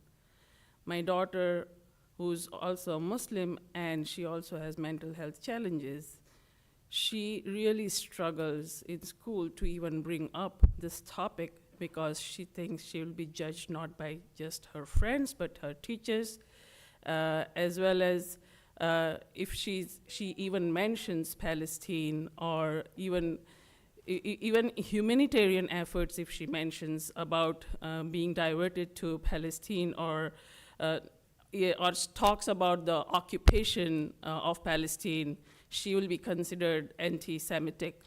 And it's really like for those kids, especially who are Muslims and who have mental health challenges or who are struggling, they struggle more and more because there is a lot of bias being put. And it cannot be summed up way better than in today, Dr. Rogers' speech, not one time did he mention Islamophobia. I only heard anti-Semitism, and I was cringing sitting behind there that my daughter goes to this school every day where there is this kind of bias that exists, that Dr. Rogers cannot even have the courage to mention Islamophobia once while he talks about anti-Semitism so many times. Thank you.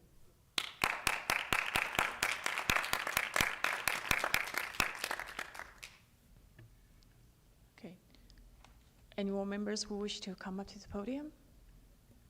Okay, going once, going twice.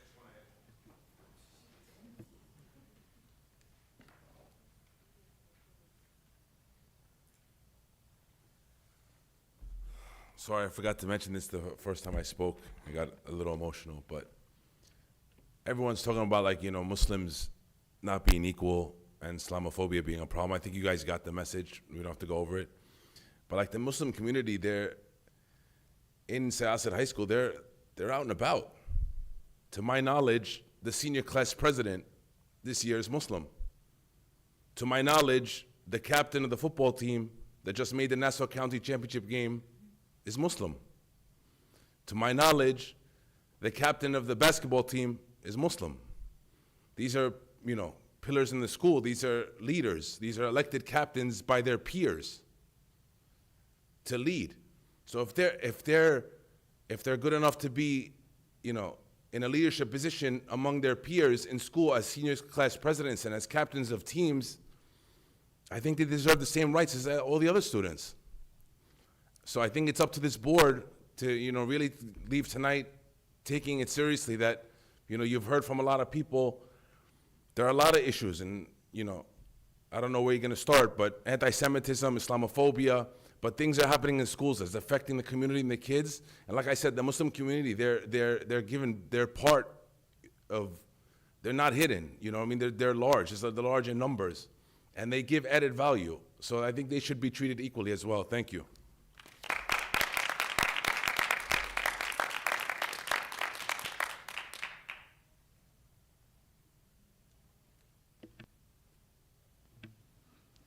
Do we have more members who wish to come up? Okay, one more try. Going once? Going twice? Okay, this concludes our audience to public. Okay, between the two meetings, 2 weeks ago and today, the board hears a lot of the personal experiences in the community in Syosset and during their lifetime. And it's very painful to hear that students don't feel that they belong to schools. And that's one thing that I know the administration and the board takes very, very seriously. We do want every student to feel the sense of belonging, whether it's in the community or in schools. And we want them to feel welcome. We want them to feel that, you know, their identities recognized in schools. And that's the only way that the students can flourish. That's the only way that we as a community at large can work together. And I also see a lot of support, in the audience today, the clapping, the support, and then also the encouragements, in the audience. And that's a very positive sign. And as Dr. Rogers mentioned earlier, that there's a lot of work in progress, and then we are continuing to add to, whether it's curriculum or initiatives or different programming, different outside organizations, and we're constantly adding to that, and that's what we'll be doing as well. And we're not stopping. We want to get this right, but it takes time. We're trying, but we want to get this right. So, thank you to those who have the courage to come up, and the board heard you, the administration heard you. We heard you very, very well. So, and thank you again. I also want to thank everyone who spoke, and certainly I hear the voice of concern, and I want to make a couple things very clear. The one thing we know is that there is a difference between the classroom and the hallway. And I do think that we need to get a better understanding of how students act around and with one another when the adults aren't present. What I will also say is the conversation this evening about giving kids the knowledge and tools to be able to deal with disinformation and make better choices about the information they consume is essential now more than ever. I want to be very clear that no hate is okay in school. No anti-Semitism, no Islamophobia, no anti-Asian hate, no hate against any other minority group is permitted. And my staff, all the building leaders, are very clear on my stance. If you learn of this, you pursue it, and you take it as far as the evidence will take you. So whatever it is that they learn, their direction is to pursue it and stamp it out. If students have made these kinds of, have had these behaviors, there will be consequences. We did a presentation last week on how the discipline system in schools works. That discipline system is set in place by law. We have to follow the laws. But I'm emphatic that we will pursue anything we learn. Do I think we learn about everything that one student says that they later try to clean up as a joke or something like that? I'm sure we don't. And I'm sure we can do better. And what I see in this moment, but what we've always wanted to do, is to make it better. So, the one thing that I think is apparent to everyone is that this moment is going to challenge what has been built over many, many years in this community, which is a tremendous sense of pride in the richness of its diversity. And I, for one, am encouraged by the shape of the conversation tonight at my hopes that this community will stand this test. I think it can. I hope it will. And I hope that the school will play a leading role in that process. So there is more work to do. Tonight's report was a progress report, as I said a number of times. And a lot of what we're doing is what we can do quickly, which is expand partnerships that we already have with existing organizations. But that doesn't mean our work is done. If anything, tonight's conversation just illustrates how much more work is left to do. And of course, I take direction from the board in terms of how they want the final shape of the task force to be. But the one thing the board can count on is that I, the administrators who work directly for me, the building leaders and their teams, we are all committed to doing this work. And just seeing how much time they've put into this over the last 2 weeks, I can assure you that they're prepared to continue this pace as long as it takes. So thank you for the opportunity to just address that. Okay, thank you so much for coming out. It's another late night. Thank you. And then can I have a motion to adjourn the meeting? Okay. Ms. Levitin, seconded by Ms. Falco. Thank you.